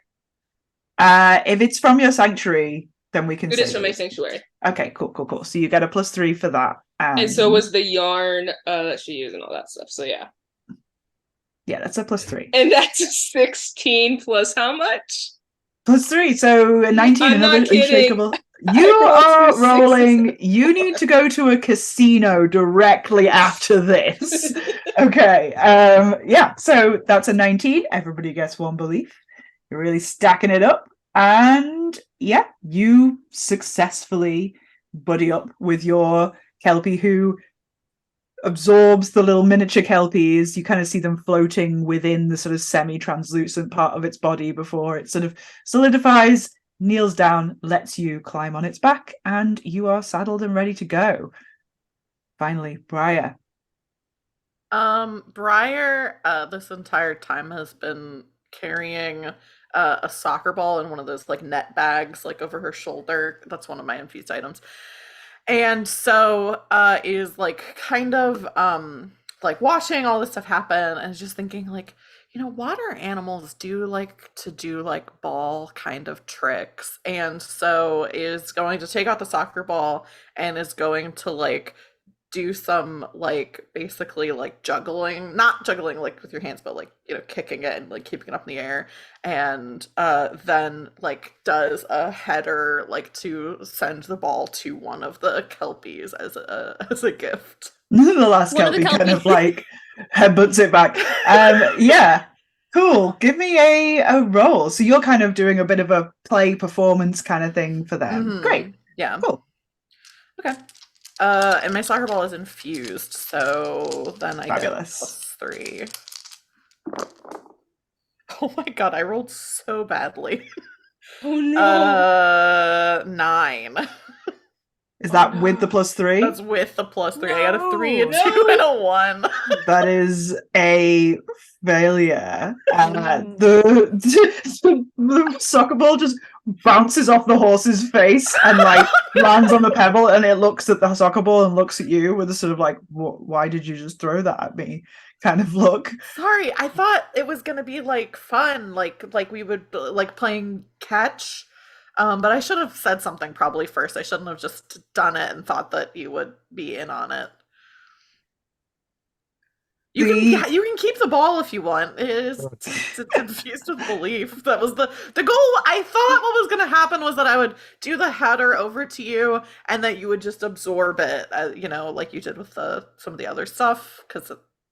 But the kelpie, as you're talking, is like turning to go, but as it turns, the other kelpie, who are all absolutely loving like everything that's been happening here and very, very happy, they all in unison whinny very, very loudly at this final one, and it kind of stops, and they kind of like they kind of dance in the waves a little bit, and you're all kind of like hanging on while they're kind of like prancing basically around this one, and then it sort of turns back and comes over to you, Briar, and kind of lowers its face towards you as if it wants scritches. I give it some scritches. It sort of leans into it a bit, and then just sort of nods and leans down and lets you on. Kelpie Morgan is just the worst. I was gonna say, we need a name of Kelpie Morgan. Kelpie Morgan does not do sports.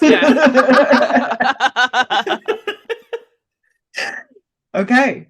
So as you're all mounting up and heading off, you hear Scrib on the sides. Oh, well, I suppose there aren't enough for us. Best of luck. When you get there, find the saddles. The saddles, they're a group of glimmer. They ride giant salamanders. You can't miss them. They will be your guides. Find them. Do we send you a text when we get there? I don't think you can, but best of luck. We'll be waiting back at the cabin. I believe in you! As you sort of like head off over the waves at speed. It's like you're on like your own kind of what are they called? Jet skis? Yeah, jet skis. But it's a big horse that occasionally, just for no reason, sort of prances and raises up out of the waves and jumps, and it's kind of very fun when you lead into it, but also kind of terrifying, especially once you get to the point where you are away entirely from land and the bay behind just recedes, and it's a while before you see the place that you are going. But at last, after a few hours of riding, you're starting to get a bit sore, a bit tired. You do, and you see a shoreline, green grass.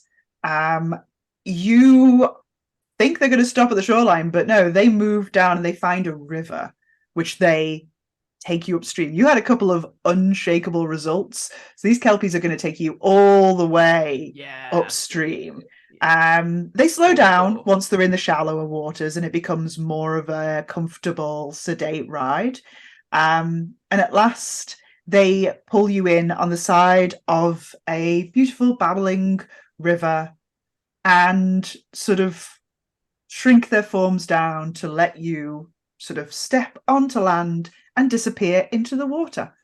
And there you are. You wonder why they've left you here for a second, and then you look around and see there is a road just up the riverbank and a signpost that points towards Miasma.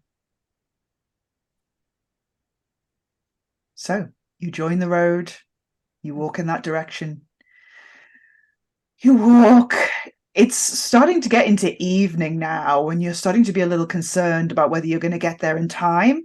But soon enough, the road that you're traveling leads downwards into a deep valley with steep walls overgrown with massive prehistoric-sized ferns. You see off up ahead Fae folk who've joined the road ahead of you, walking with carts and with baskets, heading in the same direction as you, towards Miasma, presumably. You approach a bend in the road and you start to see colourful signs appearing here and there. One reads, Fastbar's Fungi, best caps in the land, and another next to it, Macaulay's Bric-a-Brac Shack. And those both nearly eclipse a far older sign nailed to a tree that says, The Cirque de Lune, wonders untold, marvels to behold, every night at the Big Top in Miasma. It's really getting dark now, but as you turn the bend, you see the path drop off steeply down into the open mouth of a huge cave. Fairy lights are strung from 10-foot tall stalagmites and stalactites that nearly reach from the ceiling to the floor. Coloured lanterns are hung between the stalactites, and you can walk a path into this space, this kind of forest of spiky sedimentary formations. As you travel down to the earth deeper and deeper until daylight and the sun is just a memory, these eerie lights become your only guide. At last you reach a cavern and you start to hear, see, and smell the signs of a bustling marketplace stretching in all directions at the base of a huge subterranean cavern. There are, as you draw nearer, all manner of stalls, people selling crafts, clothing, food, drinks, people telling fortunes, people performing, calling out advertising shows at the Big Top. You see fire breathers demonstrating, trapeze artists kind of balancing on each other's shoulders and then climbing down again. The people here are Fae for the vast majority, different kinds though, but it is mostly Glimmer. These people who look a lot like the Glow, but you see they kind of tend to wear little half capes and things, and just beneath them you see the little stubby wings kind of hanging down below. They look at you as you approach and kind of glance your way and then glance away and kind of whisper to each other as you are moving through. The second most frequent type of Fae that you see are Piskies, who are here manning stalls and shopping. You also see one stall which appears to be manned by mushroom people, kind of white stalk face, red cap, but like long and thin, tall, lanky. They seem to be manning, unsurprisingly, the rare mushroom stall. So you have reached the night market of Miasma. What do you want to do first? Whatever happens, Dahi has to be physically dragged away from every single stop that they go on. It's like, whoa, look at that! Whoa, whoa! Dahi, we don't have money. But there's no cap. We don't need money, right? What do you trade in the market? Do you have anything to trade? Don't trade Excalibur, for goodness sake. We've got. But they can breathe fire. Why do we need Excalibur if we know how to breathe fire? Dahi, I will breathe fire right now if it means that you won't. I shave to breathe fire. Yeah, go for it. I'll allow you. Don't even have to roll. You can shape.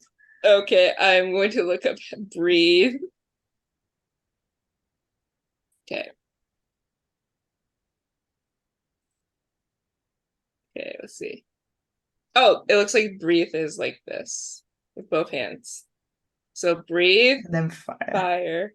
Or fire. And then just goes. And people stop all around and are just like, and then when you stop, they clap wildly. That's And not one what of I the would do. I Piskies- was just trying to get him to stop. And one of the Piskies comes and goes, that was amazing. Are you going to be on the big top later? Yes. Wow. And dragons on the big top. Oh, I've never seen the like. Sort of walk away. Where's the big top? I don't know, but you just You volunteered me for it. wander for a minute through the night market, and then you kind of come to the edge of an aisle. The stalls are in rows, and you come to the edge of a row, and you see at the end of that this big red classic circus tent in the middle.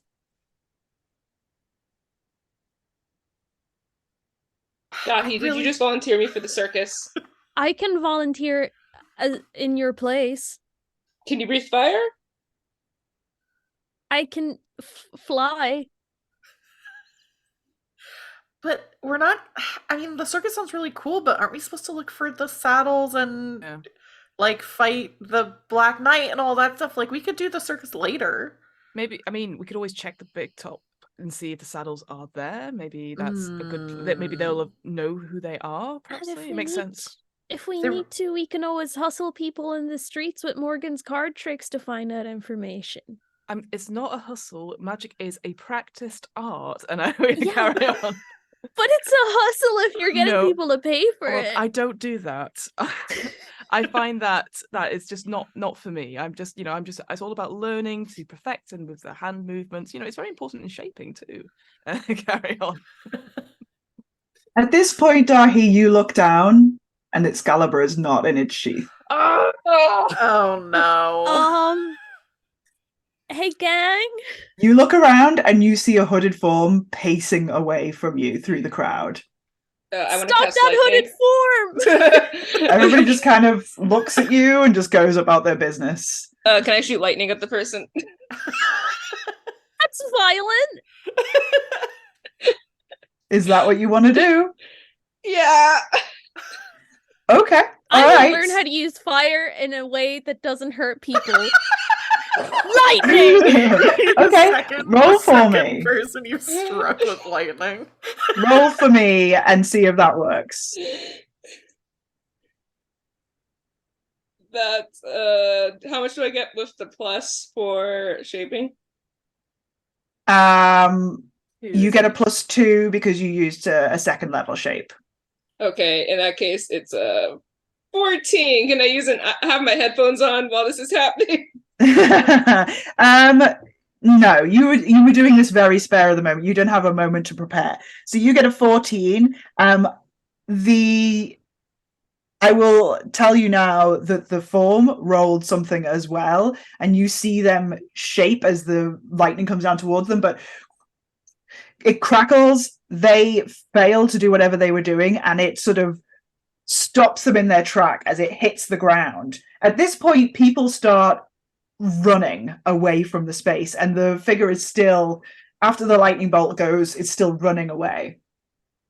Dahi grabs his kite and starts trying to sail over the crowd with his wind. Okay. I'll help with that. Like to push Yeah, you to get that's further. So you get fly. Yeah. Okay, +2 for the shape, +1 because Morgan's helping. And then +1 because my kite's infused. Okay. Yeah. +3 because your kite's infused. Well, no, we don't have Excalibur currently. Yeah, we right? don't have Excalibur. Oh, you don't have Excalibur. Yeah. +1 so because it your only kite's got infused. the Go one for time. it. Okay, so that's 2, 1, 1. That's No. What are you talking about? how much am I adding to it? You're adding 4. That's I rolled a 2. 6. I rolled a You rolled 2, 2. 8. and I rolled a 2. 10. That's 6 + 4 is 10. a 10 is not successful. Yeah, So you I try know. and take off, and something about the wind in here, it's being like blocked by all the figures running around. It's just too much mess, and you can't quite get buoyant enough. The figure is still running. I want to grab Bobby's hand and say, "Can you help me make mud and get this guy stuck?" Yeah, sure. Okay. Yeah, and that's what I want to try to do. Is work together and make mud. Okay, so that's a +1 because Bobby's helping. I'll give you a +2 if you can sign mud. Yeah, let me look Or at any that related.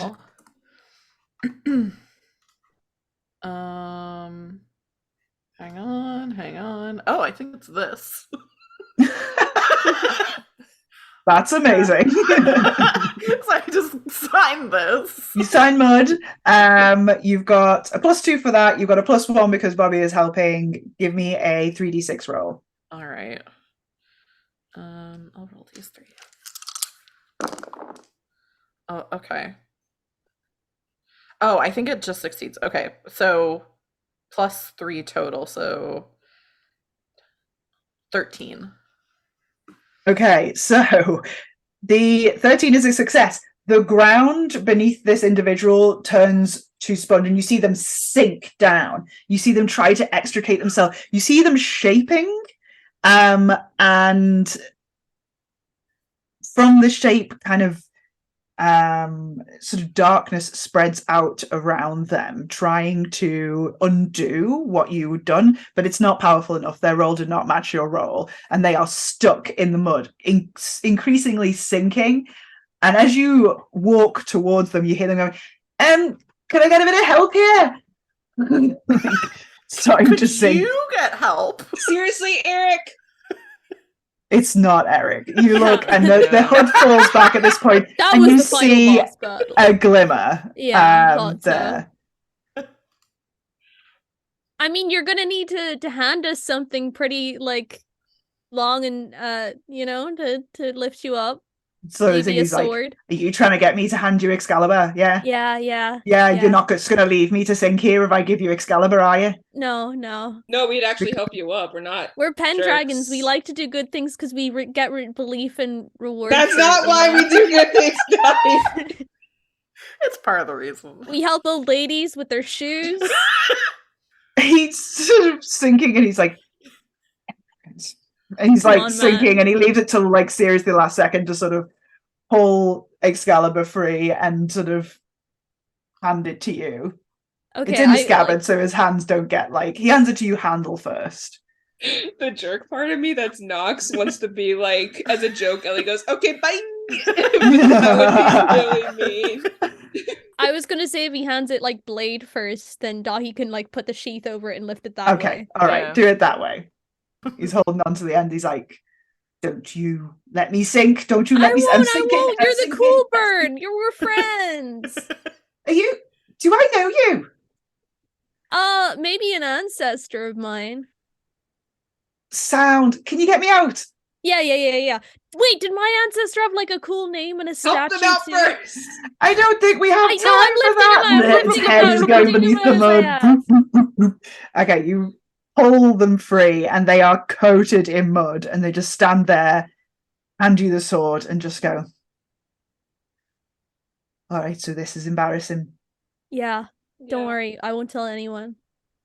I think people noticed, and he looks around, and you see there's like lots of people at stalls, kind of like, "Okay, that's done," and just sort of going back to like, people nervously patting everything on their stall as if to be, everything is okay, everything is here. There wasn't just lightning out of the sky for no reason.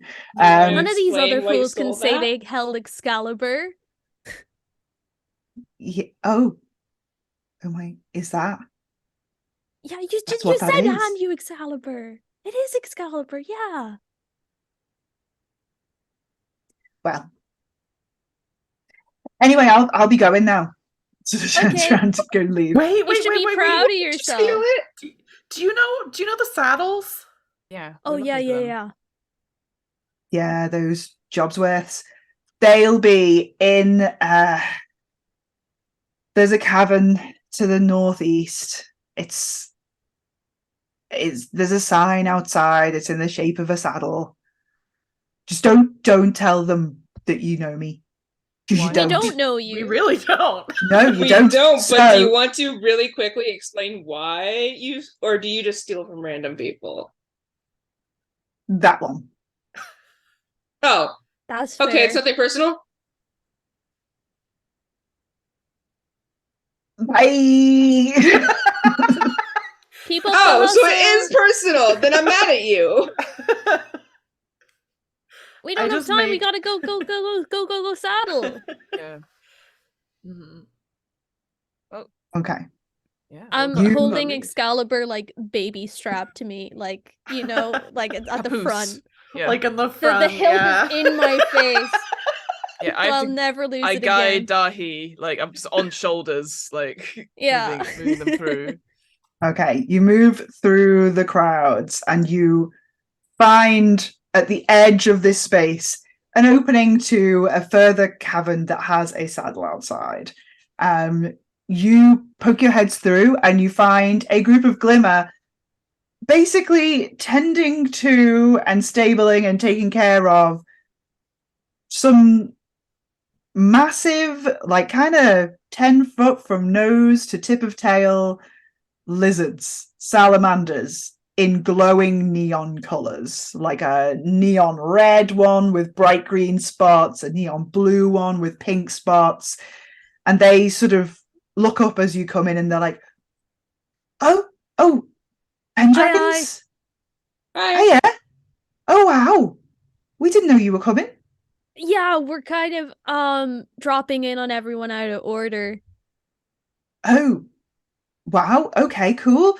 Well, you don't have a guide with you? No. They really do care about us though, apparently. We've been told they care about our safety, but they never are willing to accompany us on the actual dangerous part of our adventures. That's pretty heavy. Yeah. So what can we do for you? What can they do for us? I'm sorry. We were the told that salamanders are actually really one of cool. you would be able to guide us. We were told something about a salamander Oh, and you want to go through the Glimmering Gate? We need to go to the Under Isles. Yeah, we're looking Oh. for a Dark Knight and possibly a worm who might be planning bad things. Cauldron. Okay, well, we don't know where that is. We can get you through the gate, but we Perfect. won't know where the cavern is. No, that's You- fine. We'll just the gate is all we need. Right, but it's like a real maze down there. You'll get lost if you don't know exactly where you're going. We'll vibe it out. It's not like in good conscience, I can't take you through there if you don't know where you're going. Honestly, have we you know not got exactly where we're going. have you not got a means to get like a map, or do you know anyone who knows where it is, or My friend's down there. your friend? Well, I mean, that's not going to be any good if you don't know exactly where he is. Oh, he's gonna be meeting us at the gate. Right, but I'm going to take you through the gate, and then if he's not there, then what am I going to do then? He's Can gonna you be describe there. for me where you're going? I don't know. He just said he was. At gonna this take us to point, one of the Under Glimmer Isles. comes over and looks at Dahi and just goes, Hi. "The Incredible Connor, Incredible Connor. My God. the Incredible Connor. This one. What's your name? Dahi! Oh, nice to meet you. This one is. Don't you see it?" And the other one goes, "Yeah, actually, yeah. I mean, you don't really look alike, but the whole vibe is definitely the Incredible Connor." Yeah, my vibe is pretty incredible. Now, that's somebody who would know where they were going. How? Well, so the whole thing with the Incredible Connor was Yeah. he retired from the Pendragons early because he just didn't see the point in it, didn't like it. Okay, yeah, fair. Just basically decided to give it up. And he became like a trapeze artist on the Big Top Oh, and settled yeah. here. Even though back then we'd only just started Miasma and like people really didn't like Pendragons back then.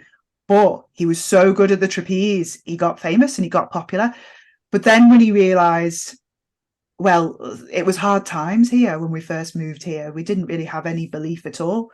And he realised we were really struggling. So he went into the Underisles and stole belief from worm hordes and brought it That's up my here. ancestor. Oh, good lord. Yeah, he was That is the most Dahi ancestor that I could possibly imagine.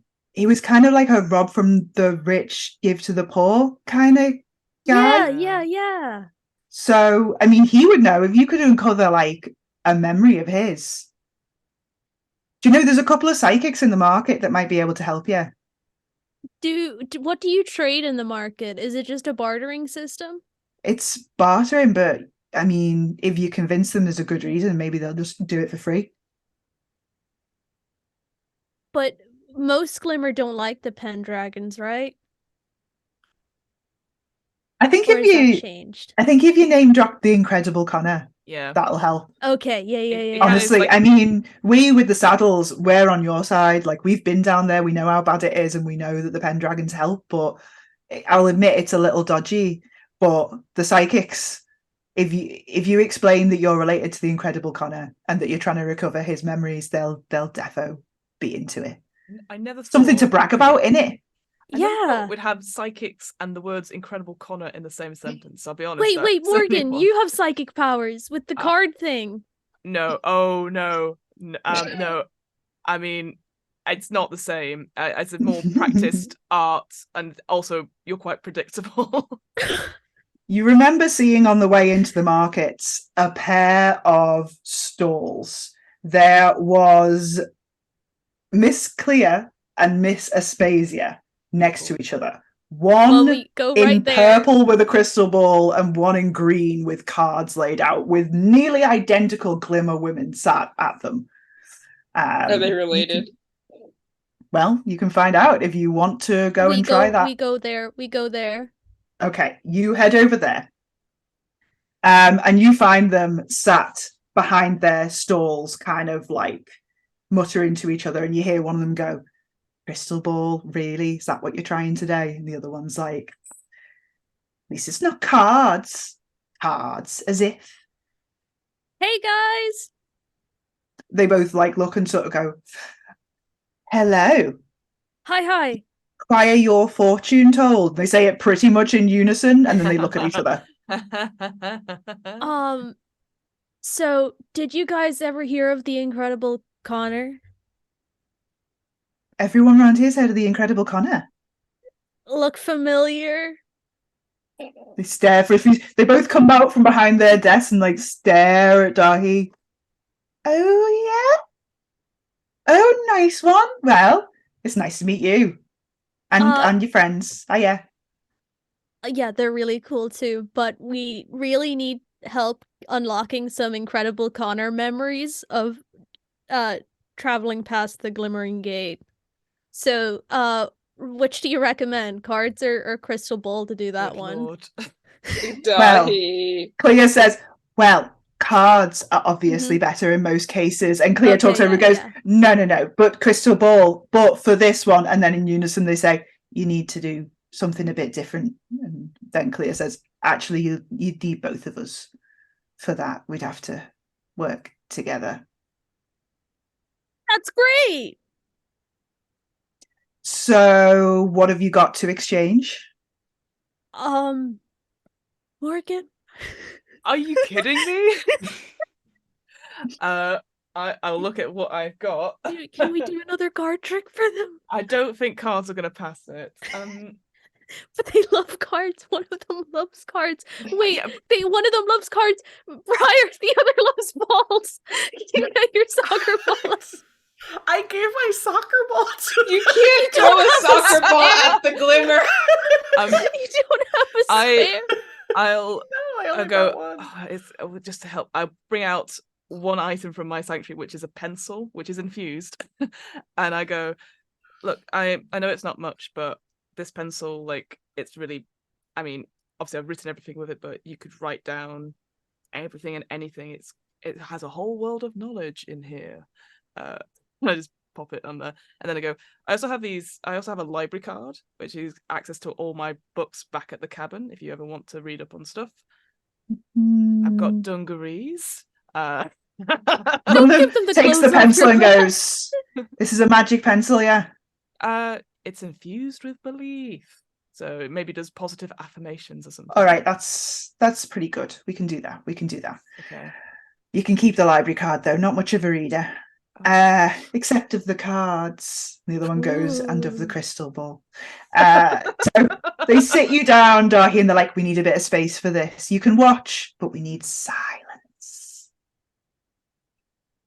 Okay, so they take you over to a chair, Darky, and they go, "Okay, need you to sit down here. Now, Clea, that's me. I'm Clea. Hi. Okay. I'm going to have to touch your head. Okay. I'm going to be massaging your lumps and bumps. I don't have lumps and bumps on my head. Everybody's got lumps and bumps on their head. It's normal. Don't worry about it. It's just part of the process.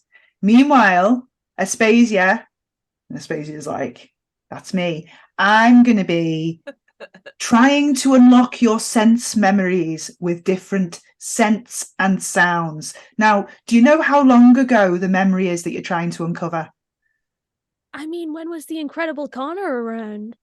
So, like, nearly the beginning of when miasma existed, which was about 1,500 years ago. Okay, well, that's not ideal, but we'll figure it out. All right, so just relax. And they wave their kind of like feathery bird hands in front of your face. Close your eyes. Just relax. You're getting sleepy. And you feel like little fingers kind of touching your scalp and kind of like finding a place and then pressing and going, "Yeah, that feels like, yeah." And as soon as it presses, you get like a waft of incense up your nose and you sort of twitch and they're like, "Oh no, not that smell." And then the smell of pine, crushed pine, comes to your nose. And you remember flying on the trapeze, swinging and jumping through a hoop of fire to uproarious applause. And they're like, "All right, okay, that sounds like we found it. Okay, I'm flying. how about here?" She presses a different lump and you hear the sound of like tinkling bells. And it reminds you of the clatter of coins. And you see a worm sleeping on a hoard of glowing coins. Massive and black and scaly with an oily sheen. Uh-oh. Uh-oh, big scary How close worm. are we? Tell me, are we close? Yeah. Like, we basically either need to fast forward or reverse this to figure his path around. Oh, reverse. Okay. And she sort of swipes a finger up a little bit up the back of your neck, and the other one kind of redoubles on the clanging of the bells. You're all just watching this, and you like the memory goes back, and you see the route that you have to take, and you feel it settle into your mind as if it was your own experience. Oh, cool. You open your eyes, and the two Glimmer are standing in front of you like, "Did it work?" Yeah. Well, that was incredible. And they look at each other and they're like, "You did really well. Yeah, you too. Mum would be proud." Oh. And they sit back behind their desks and go, "Okay, do any of you want your cards read? Or your crystal ball?" Both. Thank you so much, but we might come back. We've got the Underisles to get to, but thank you so much for your service. And I hope the pencil does you well. Thank you. And you head off. You catch up with the saddles. You are given your own salamanders to ride. And you head off with the knowledge of the route in Dahi's mind. You travel for a while through dark caverns. You go past the realm where fairy lights are lighting your way. You are moving towards the Glimmering Gateway, and it's dark, but actually it's too dark for you to really tell what's going on, but the salamanders glow very slightly, giving you a slight radius. The glimmer riding seem to be able to see, and just you can see the glowing salamanders up ahead. You reach a small cavern in the center of which you can just about make out a silvery mirrored pool, which seems to be constantly rippling. And as the Glimmer Guide explains, so is any of you able to make light? I've just realized that you're not going to really be able to see down here, are you? Ellie? Ellie kind of goes, I haven't done it before, but Cecily did. You want to give it a go? Yeah. I think so. She's not just like copying Cecily. She decides to make a lantern. Okay. That like to swing in front of them with the light inside. Okay.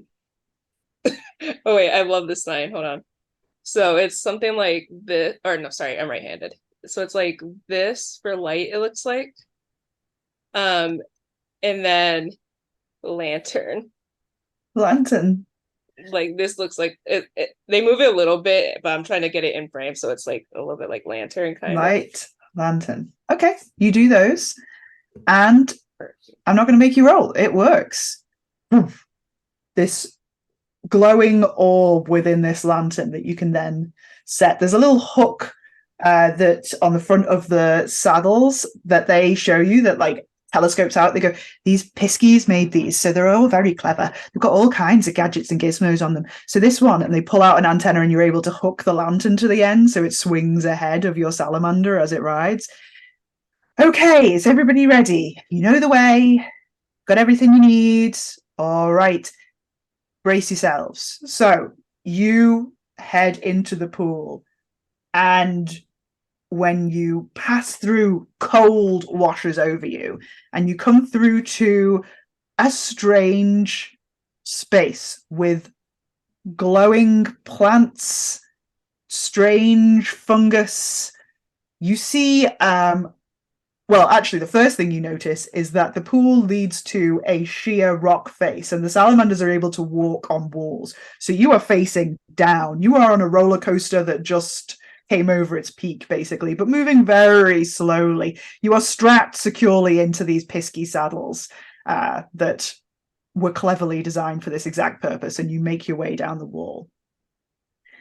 As you reach the bottom, you start moving through this massive space, and you see just at the edge of your lamplight vision a flock of white bats swing down and overhead, and you kind of have to waft them away.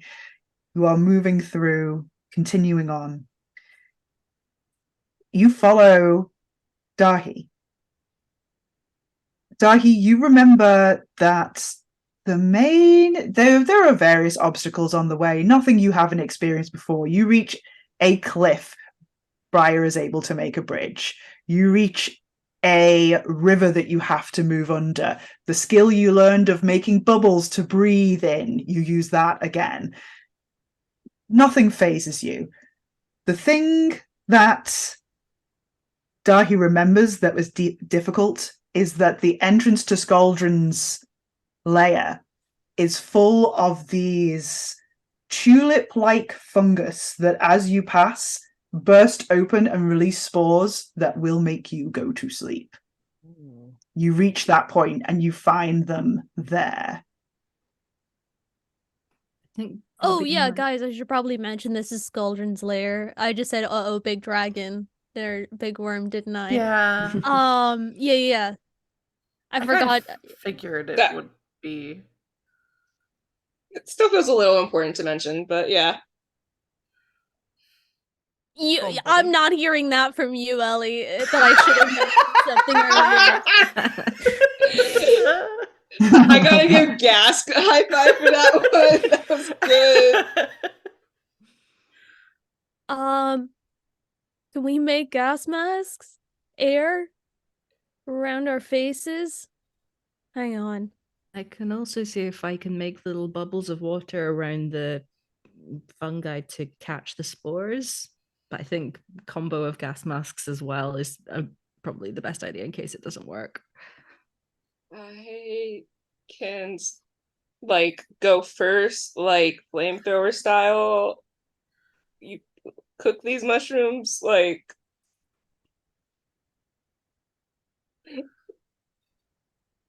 Your glimmer guide is like, well, do you want the element of surprise or?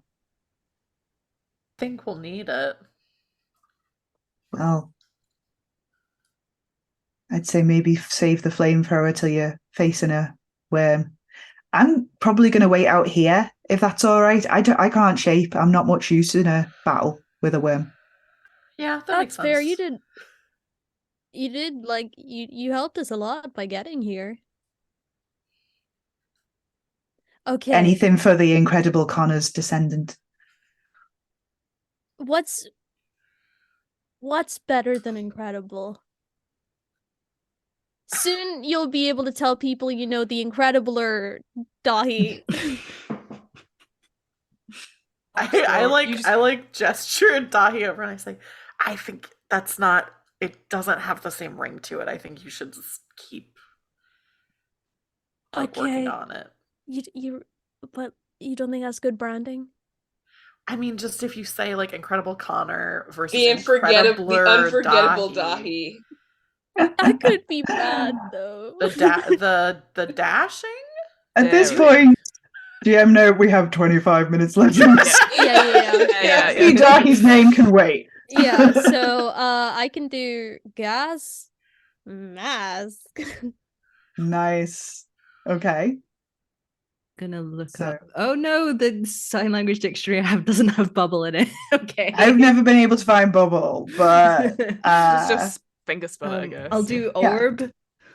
No, orb is good. Hey. No, it doesn't have do water orb. Yeah, I'll search ball. Does it have ball? Yes, it has ball. Good. Okay, go for it. Okay, ball. So water ball. Okay. All right. So, who's leading this? Who's going to roll? I can, but I did get 3 straight 2s last time. Okay, Bobby. I'm go happy for it. to You've give got it a +1 because you got help from Dahi, and you've got a +2 because of your shaping. Cool. So +3. Come on, Bobby. Oh god. 3, 4, 5, 6, 7. That's 10 total. Oh. Oof, that is a failure. You try and shape.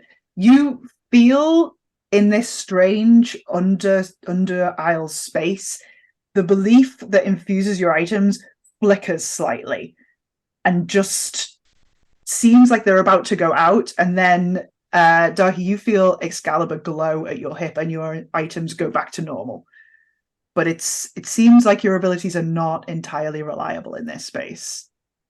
Oh, we each have 3 belief now, right? Can I put my 3 belief into Excalibur to finish it? You can. I do that then.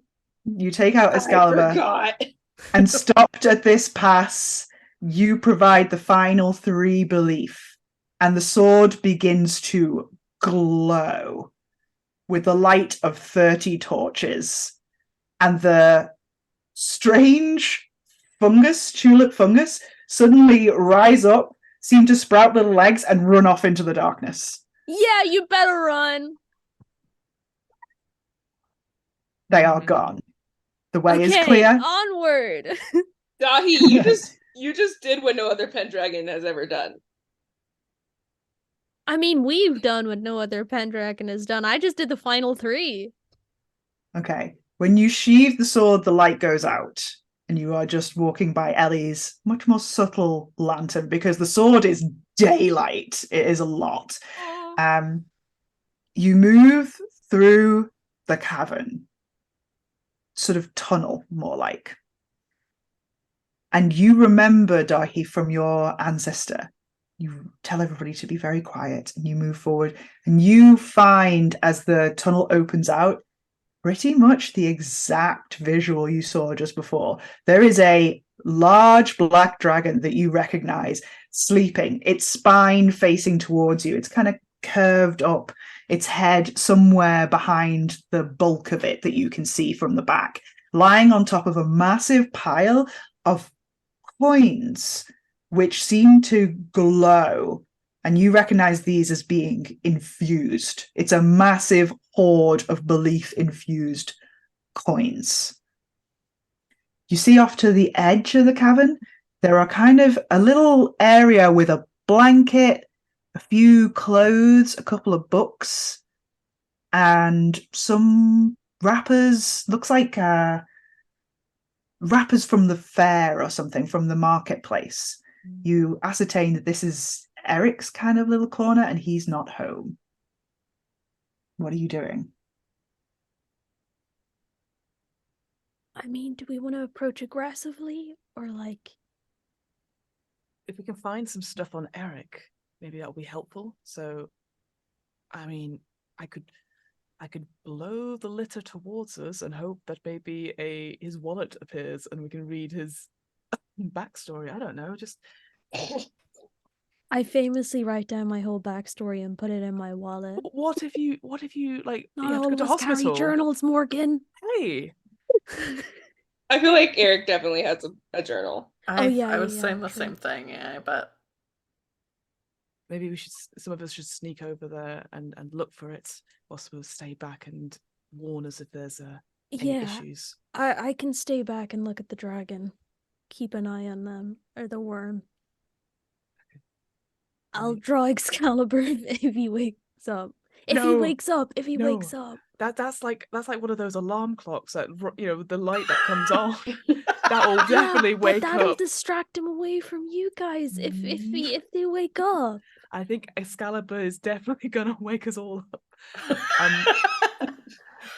I would volunteer to go across and hide. I'm happy for people to come with me as well. But stop. Okay, does anybody want to go with Morgan? I think Bobby usually wears quite dark clothes, so she would be a shadow.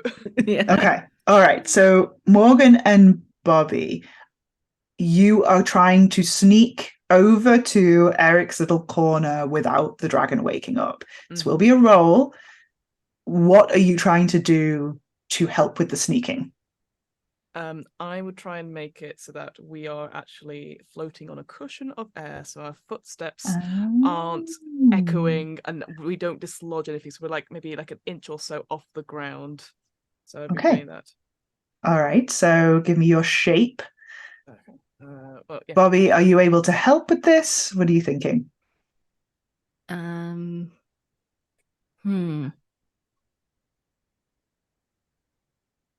Maybe try and sort of coagulate some moisture in the dragon's ear canals to kind of lock them up. Make the wax extra juicy. Yeah. Question. Okay, all right. Yeah. Do we have to be with them to help them? What are you going to suggest? It depends. If it's something we have to be close by. You have to go with me here. Okay. So fire creates light.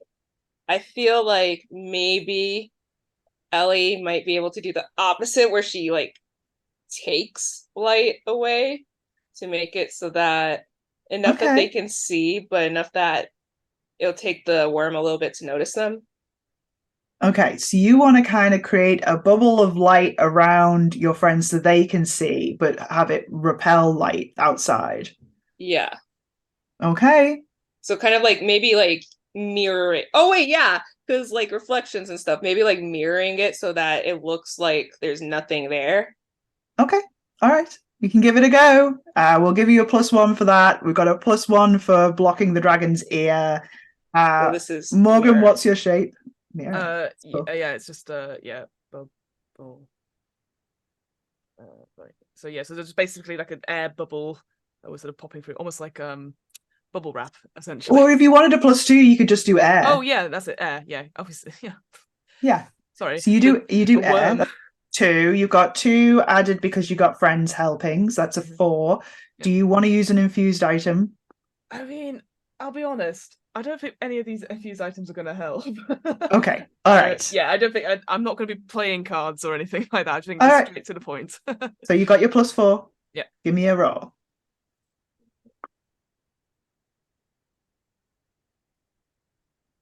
So I rolled in total 5 on the dice, so that's a 9 total. Okay. You are sneaking towards Eric's hiding place.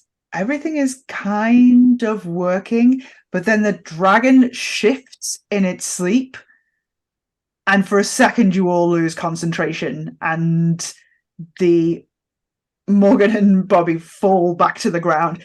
You catch yourselves, but it's enough that the dragon sort of rolls over and rises up, its head snaking up and over, and looks down at you and just says,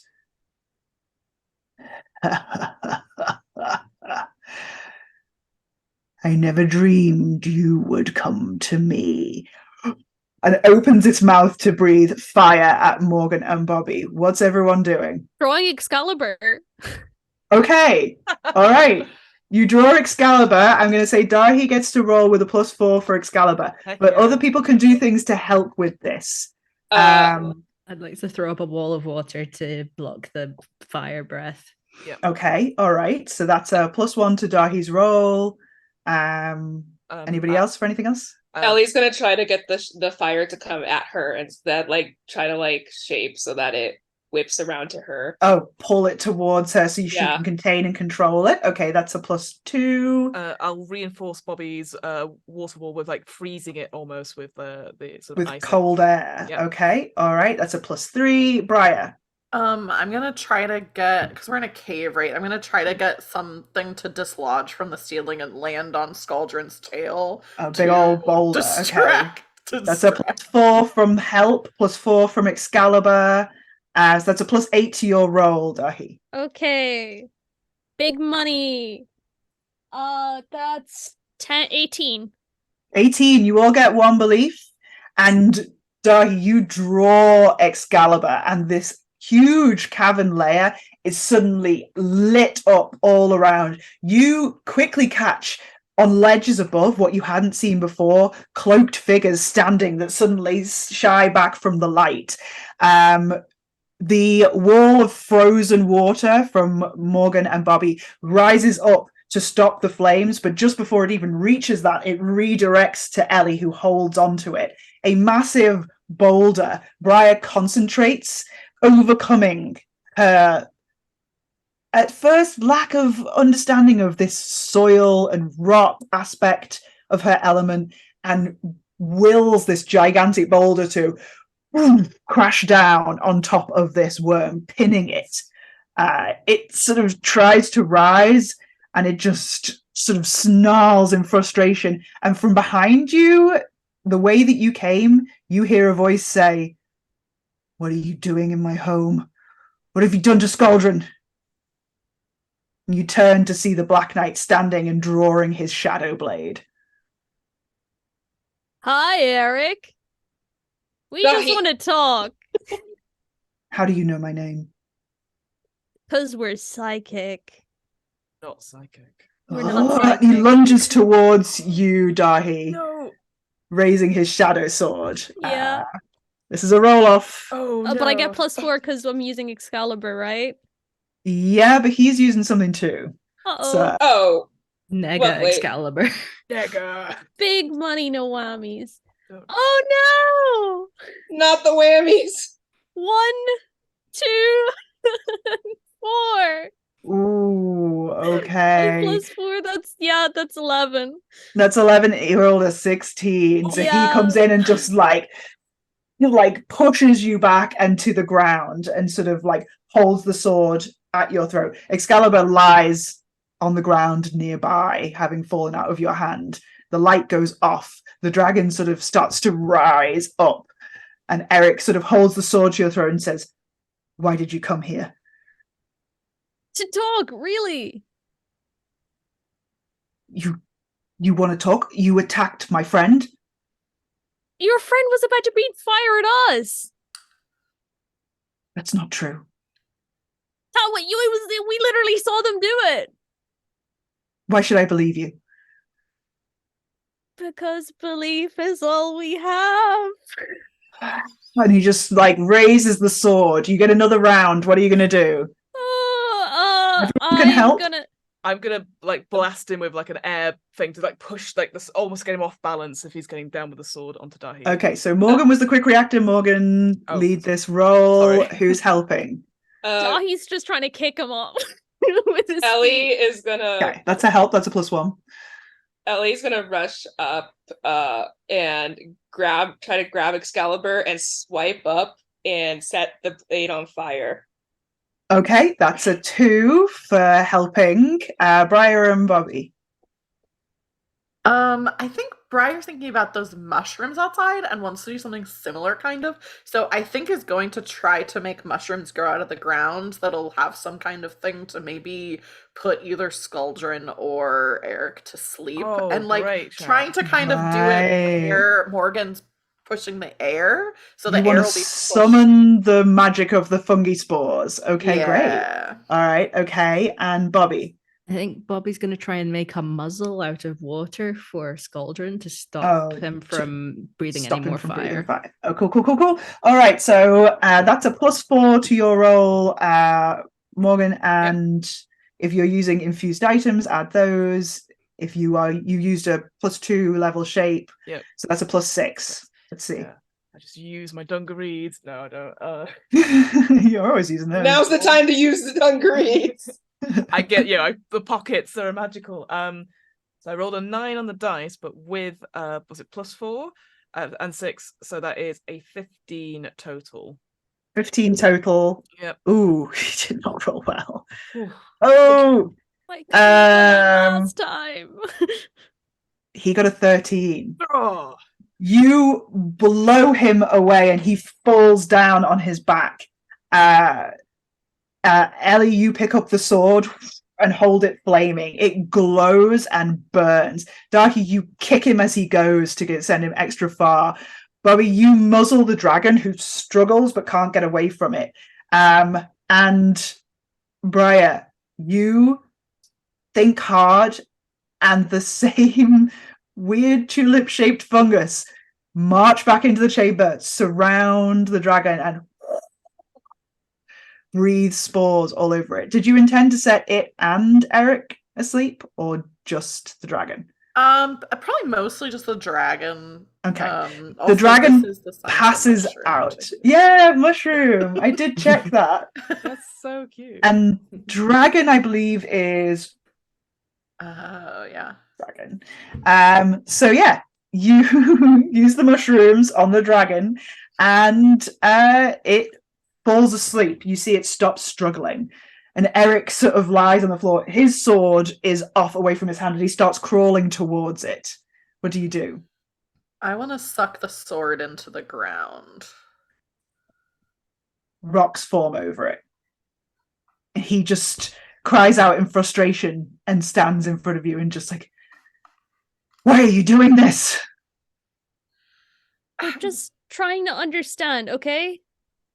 Why are you doing this? You said that we're in the wrong, but you didn't really explain it with your stab and go kind of methods. This land belongs to the worms. And did the worms tell you that? Everyone treats them like outsiders. Nobody ever gives them a chance. But that's not true. There's worms who are in charge of all kinds of things. The shaping school is run by worms. Yeah. We are friends with a worm. I take out like a photo of a selfie with the worm at the questing cabin. Holy shit! Yeah, Sita. Yeah, Sita. Yeah, with Sita. That's adorable. So they're accepted, Eric. If that's true, why does Skuldrin live down here? I gesture to like all the money, like all the belief. Eric, we accept this whole place, the Isles. It accepts people from all different walks of life. Like we would never, you know, no matter what has happened. He takes the photo out of Bobby's hand and sinks to his knees looking at it. How did you get here, Eric? What made you come here? You wouldn't believe me if I told you. It was... I mean, we've had falcon, turtle, mountain lion, raven guide us here. Talking mushroom. Classic. We saw some of them in the market. Yeah. I can believe that. Yeah, I've been here a while. I didn't really know what was happening. They told me the worms needed me. And I guess I believed them.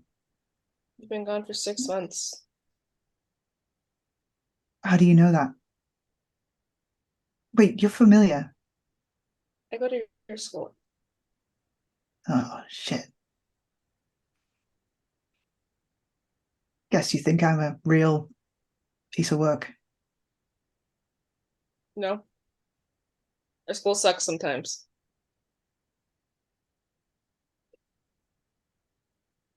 I did think that when you did attack my friend, though. I'm sorry. I know. It doesn't have to be like that when we go back, though. It doesn't have to be like that now as well. I mean, maybe the worms do need you, but not in the way you think. Not to fight for them, but maybe to speak for them. Not for them, but to help them. Somebody shouldn't be making stay you there. fight. He nods. And you stay there and you talk.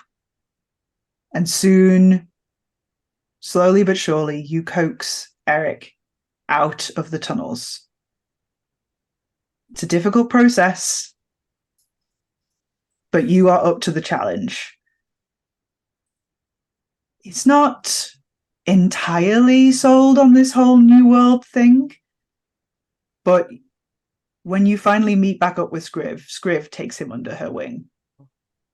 Says, oh, well, another Pendragon to train. Wonderful. Well, I'm sure you've got a lot of good influences here. And he's just completely baffled and doesn't know what to say. She just talks for the both of them. So it's soon decided that Eric will go on a tour of the Isles with Scriv to meet all of the Fae and all of the worms who are working with them and to understand this place better. I think, but before they go on that tour, I think we all challenge Eric to a tournament to make sure he gets, you know, who's right and wrong, you know, and we all do our best to like. Yeah, we figure out who's actually the weakest. Yeah, I just rolled 3 3s, so probably still me. Well, he's interestingly a shadow shaper, so Yeah. you get to add a whole new element to your group. Oh. And yeah. But still, even though Shadow is dominant over other elements, everything, he still places about mid-table. He's got a lot to learn. Still. Morgan, you beat him. I don't. I'm just like, this has been vindication. I just say that to nobody. Still lost to me though. Like joking. Hey, rematch. You know, yeah. But... Let's go anytime. As for the world tree, you managed to take enough belief out of Skaldrin's horde to heal the wound in the tree. Nice. There is a beautiful ceremony where you take these coins, and it's explained to you that before, when the worms were in charge of the land, they were used as currency. But when the worms went underground, so did the coins. The belief is taken out of them, and the coins are melted down to use for jewelry, fun things, decorative things, some for armor for the silver apples. The boars. We have only 5 minutes left, but I'm going to ask you very quickly, what do you do with Excalibur? What do we do? Do we just split it up again, but into 5 pieces this time? One for each of us. I think we should give it to the silver apples, maybe. I think so too. Yeah. What? Okay. The silver apples. The silver all, apples all in favor take of it. giving it to the silver apples. Nice. Oh, They take it and they place it in Arthur and Guinevere's tomb. Oh yeah, that would Yeah, And that'd they be the most set respectful a thing to do. watch. They set a watch and they say that it can only be taken out of the tomb in times of great need. It's too powerful a thing to just have riding around the Isles. And now I'm going to very quickly ask each of you, how does, at the end of this adventure, your character picture their future in the Isles? Doesn't have to be that you think it turns out that way, but what are they thinking at the end of this adventure? We'll start with Dahi.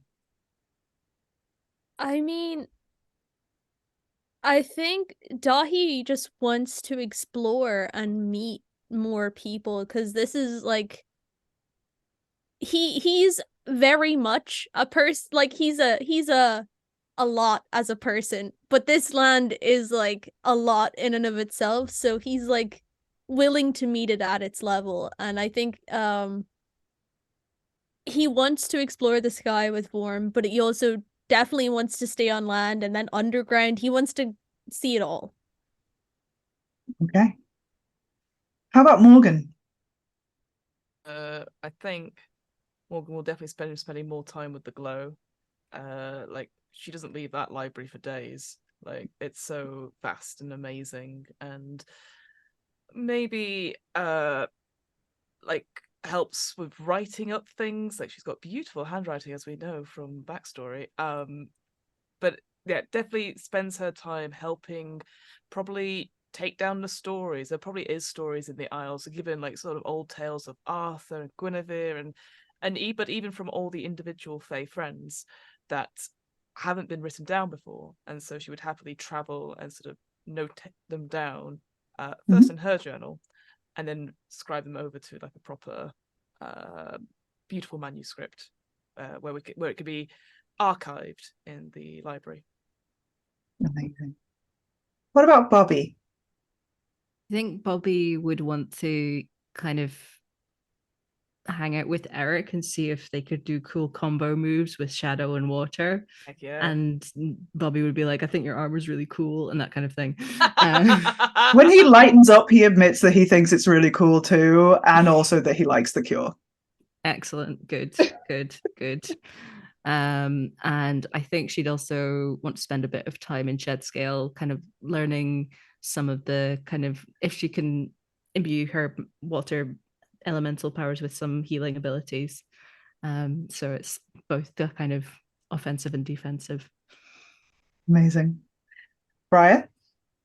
Yeah, I think Briar is imagining that whenever she's done as a Pendragon, that she's going to join the Silver Apples and is already kind of like coming up with a list of like things that she would like to implement as far as how the meetings go. You could become president of the Silver Apples. And is kind of like, you know, nobody likes bureaucracy, but if the way the meetings go is just everyone is talking, then there's quiet people who have good ideas. And so it's like trying to come up with like, you know, ways that like people can, the meetings can be a little more orderly.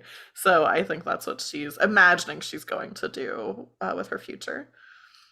Amazing. Good to hear one of you's planning on joining at least. And that you're going to organize them.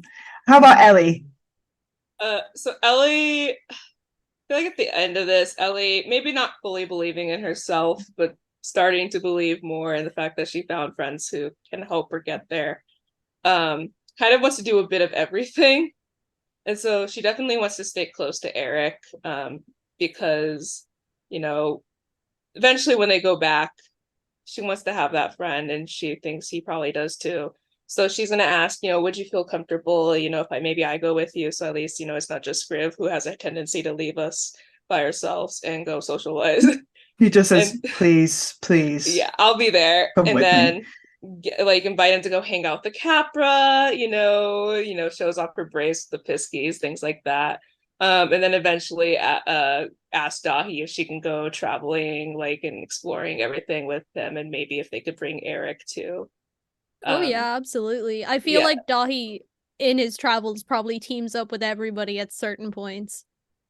Yeah. But she kind of wants to just go and explore with her 2 new friends, Mhm. after making sure Eric was like, okay, we got a lot to unpack. Listen, we're gonna work through this. And also Okay. because, maybe having somebody who has shadow magic and it's kind of like this thing, and hopefully learning to be happier with the fact that she has fire magic and that it doesn't always have to be we strike them with lightning. Amazing. Best sign. Okay, it is. And with that, we draw to a close. I'm We're running so a little sad. late, so we're going to do a quick outro. Yep. Sorry, Darcy. Okay, I have been Everest Burke, your Grail Guide. I did not write this game, but I do write games. You can find my work at buttonkin.com. So, players, Gask. Hello, have you my name been? is Gaskinator. I've been Dahi. You cannot find me anywhere else unless it's popping up as a surprise. Okay, bye. Amazing. What a great surprise. Fiona. Oh, hello everyone! Thank you so much for watching. When I'm not being played by Timothy Chalamet, I am Fiona, the host of What Am I Rolling? So Fiona, which is a twice monthly RPG one-shot podcast. I also run the DM's Book Club, which is a weekly book club podcast about D&D. Also the GM's Book Club, which is coming out very, very soon as well. I'm going to quickly do a quick recommendation. I've absolutely loved Inspirisles. Amazing work, Ivris. You're an amazing GM anyway. And also thank you so much, Darcy, and thank you so much, players. If you like teamwork and you like friends and you like sports, I want to recommend no, okay, fine. Fight with Spirit, which is the newest game from Story Brewers role-playing publishing, and they're the ones who did Good Society and Alas for an Awful Sea. Essentially, it's a sports drama RPG about a team growing up together and fighting for their passions. And so you make the team together and you do all sorts of things. And it's inspired by such animes as Free Run with the Wind and Bring It On and Remember the Titans, all that sort of thing. So do check that out. It's a really, really fun game. It does sound really cool. Okay, Nox. Hi everyone, I'm Nox. I've been Ellie, and I am in a couple of things. Sorry, my brain just froze because I have to say stuff. Okay, tomorrow I am in Inferno. I play Alma the Pagan, and that is over on the initiative order at 8 p.m. Eastern Standard Time.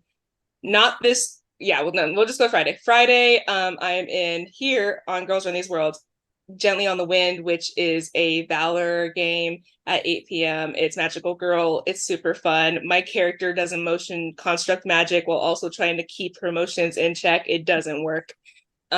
Saturday on Girls Run These Worlds is the finale for my show, School of the Stars. It's a Kids on Brooms game that I've put my whole heart into, and I am so sad the season 1 is ending. And then the Thursday after that, I want to shout out because it's also on Girls Run These Worlds. Not this Thursday, but next Thursday, I'm going to be in Regency Remixed 3.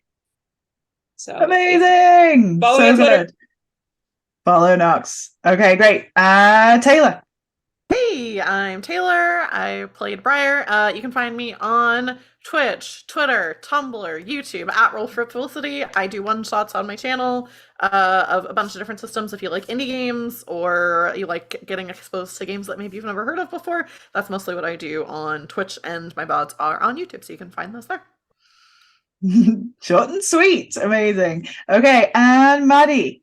I have been Maddie. You can find me on Twitter and Instagram at Maddie_abstract, where there's a link in my bio to all the various things that I do, including you can see Fiona and me on Friday in the second part of our 2-part game of Liminal over on Actual Play UK, which is very fun. Fiona's makeup beard was incredible last week, and I'm playing a changeling who has fox ears, so it's all go down there. So yeah. Do check it out. You can catch the VOD. So good. Yeah. Cool, amazing.